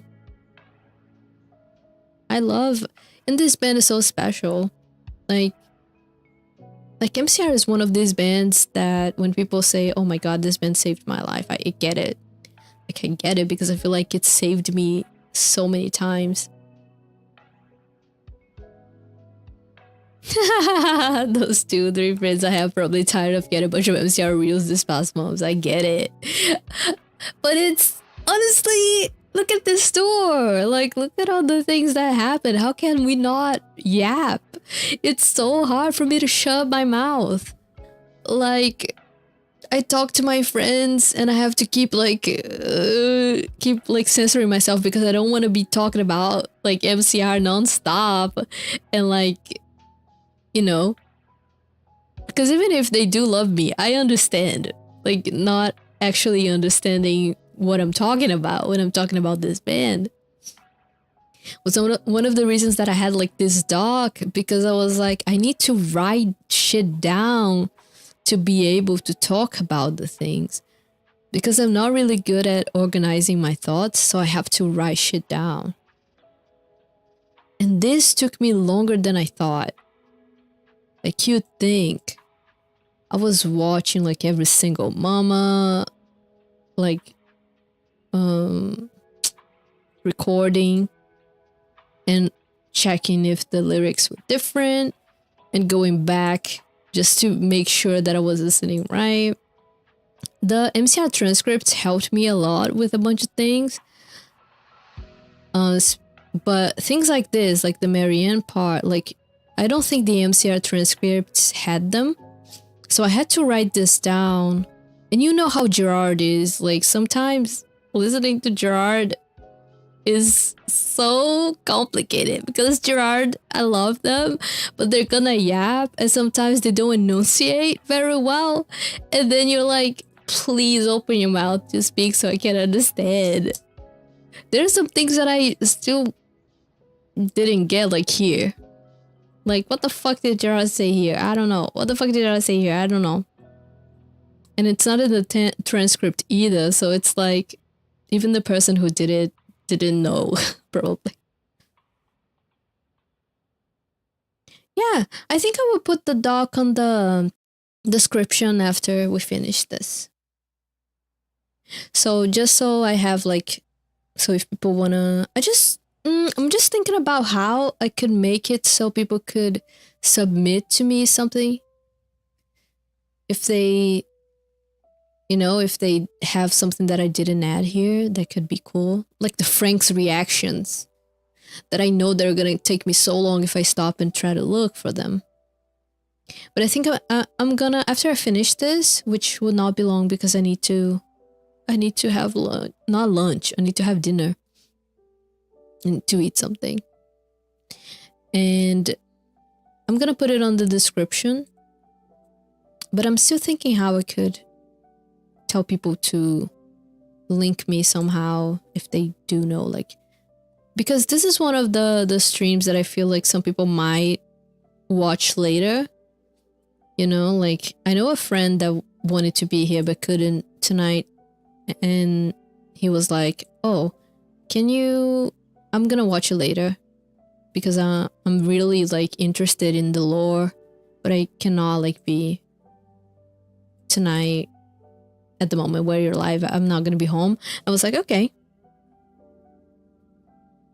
I'm just scared that someone might delete something if I put it on as like an editable thing on Google Docs. You know what I mean? I'm just scared. some people are scary, and I've seen this happening before. Even if we have like a history thingy here, I'm just scared that someone might just delete the whole thing just because some people are just that annoying. So I'm thinking maybe like a Google, like a submission thing actually. You know, when people submit like a form, I could make like a form for the long live recap. Especially because I feel like after Tampa and after Mexico, and then after Mexico we have 2 nights, right? Oh God. I think Tampa, Mexico, and London, I think people would like to have some sort of recap as well. I think I'm gonna make a Google form and then leave it on the description just in case someone wants to. Because I don't think this is gonna be the only tour recap that I'm gonna do. I really think I'm gonna do again after Mexico and after London. And after, of course, after Tampa. I just don't know if it's gonna be like, if I'm gonna be making, I don't know. I'll think about it. I don't know. I think probably I will want to like yap about Tampa, but I don't know. I'm gonna see. Lately, like, it's crazy because the only time that I've been having to, you know, like stream and yap has been the MCR nights. So I've been doing this. But there are a few things that I have not been doing that I wanted to go back to. But my problem is I don't have time. So things that I definitely want to do. I want to do like a stream where we yap a little bit about Tampa after it happens. I want to do one for Mexico. I want to do one for London when it happens. Things like that. Like I have in my head that I want to do. I want to do the watch parties for the South America shows and the Asia ones if they're streamers. Those things I still want to keep doing, but I also want to go back to like also playing games again because this fucking channel has been lacking content for so long. Like I was playing Deltarune and then I got super busy. And when I started like having time again was when MCR came back with the tour. And then I started doing this watch parties. And now I haven't been playing video games. I miss playing video games. I haven't had time. But I really wish I could have like, I'm gonna try to organize my damn time. I need time management so I can stream at least twice a week. So I can so I can play video games and stream. Yes, I'll stream tomorrow because we have Tampa. Tampa is tomorrow. But watch parties are easier in general. I think. Because I don't have to talk that much. But I don't have, but at the same time it's a bit stressful. Because every time that a streamer like stops streaming, I'm like, because I don't want to make people upset, you know. I'm gonna send, when they ask tomorrow the MCR list, I will once again say, hey, I'm streaming. But the thing is, for some reason, like, I made a Twitter account, right, ages ago, because I wanted to, like, save the fucking handle so no one would use it. Forgot about the password. Forgot about it. Don't use it. I use Blue Sky. And then, randomly, the watch parties started happening and I was like, oh, I need to talk about my watch parties through, like, Twitter because I cannot be having, like, friends telling the MCR list account that I'm gonna stream. It's better that I do it. So I did it, but then my account is kind of restricted. For some reason, everything I post there, they say that it's like spam. or something. Like they say that everything I post might be spam because I don't have followers. And I'm like, dude, I'm just trying to do my thing. I know I don't use this fucking damn thing. And to get the password to work, I had to reset the password, the whole thing. And because I reset it, that's when it triggered the, oh, we think you might be a spam account. Okay, fuck you then. That's why I hate Twitter. But it is what it is. Still want to go back to doing more MCR related things in the future, maybe. I don't know what. For now, it's the recaps and the watch parties. But I don't know. I just love this band. And I feel like I'm always talking about it. So you know what? Let me talk about it on stream as well. At least I'll have people who listen to me and I won't be like talking to myself, making like things to myself. I don't know. It's nice to have people to talk about this band. And with that, I bid you adieu because I need to have dinner. I'm so hungry. And also, my cat, please. Baby. Baby, please. I cannot move because my cat is here. Anyway. Thank you for coming by. I hope it was fun. It was fun for me. I definitely had things that I need to go back in this doc and like add. I hope I don't forget. But I think I won't because the things that I remember were related to the videos that I linked. So if I watch them again, I will remember. I hope it was helpful. It was helpful for me, at least, making all of these. I still think we need more here. But I'm gonna... As soon as I... Probably tomorrow. No, I don't know if tomorrow, but... Probably next week I will link in the description, the form that I can make, like, just a very small thing going like, hey... Did I add something to the doc that I don't know, you guys might not like? Whoops. It's fine. No one's gonna send me crazy emails. Gonna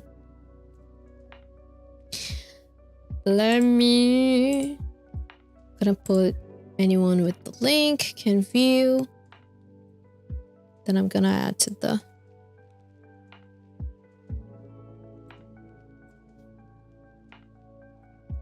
gonna add to the description later. Save the link here. Why are Google Docs links so gigantic? They're so extra. But yeah, that's gonna be me for now. See you all tomorrow, hopefully. I don't know if you can. I'm gonna stream the Tampa show.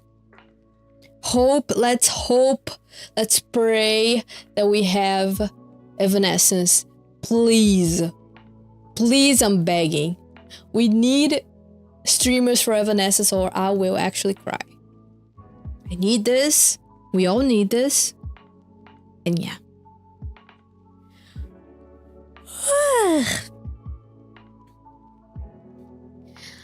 Okay. I'm very hungry and sleepy. Cannot believe I've been yapping for so long. I thought this stream was gonna last like 1 hour. That I would read the whole thing and be like, that's it. I don't have a brain. I don't have functioning brain working right now. So bye bye. So it's been fun. It's been good to talk about so many things. I'm very happy. That's it. Goodbye, good night, good evening, good whatever, wherever you are. See you tomorrow maybe. Manifesting Evanescence. manifesting a good internet connection, because last time my internet was annoying me a lot because it was very unstable. But in the end, everything worked. So it's okay. Let's manifest good things. Let's manifest Ray doing something great tomorrow.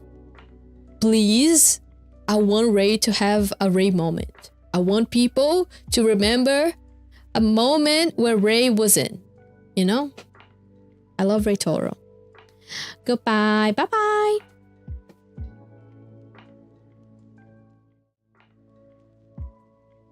Oh my god, I forgot to take out the gifts.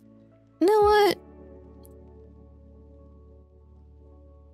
Maybe I'll keep them. No, I need to take them off. Bye-bye.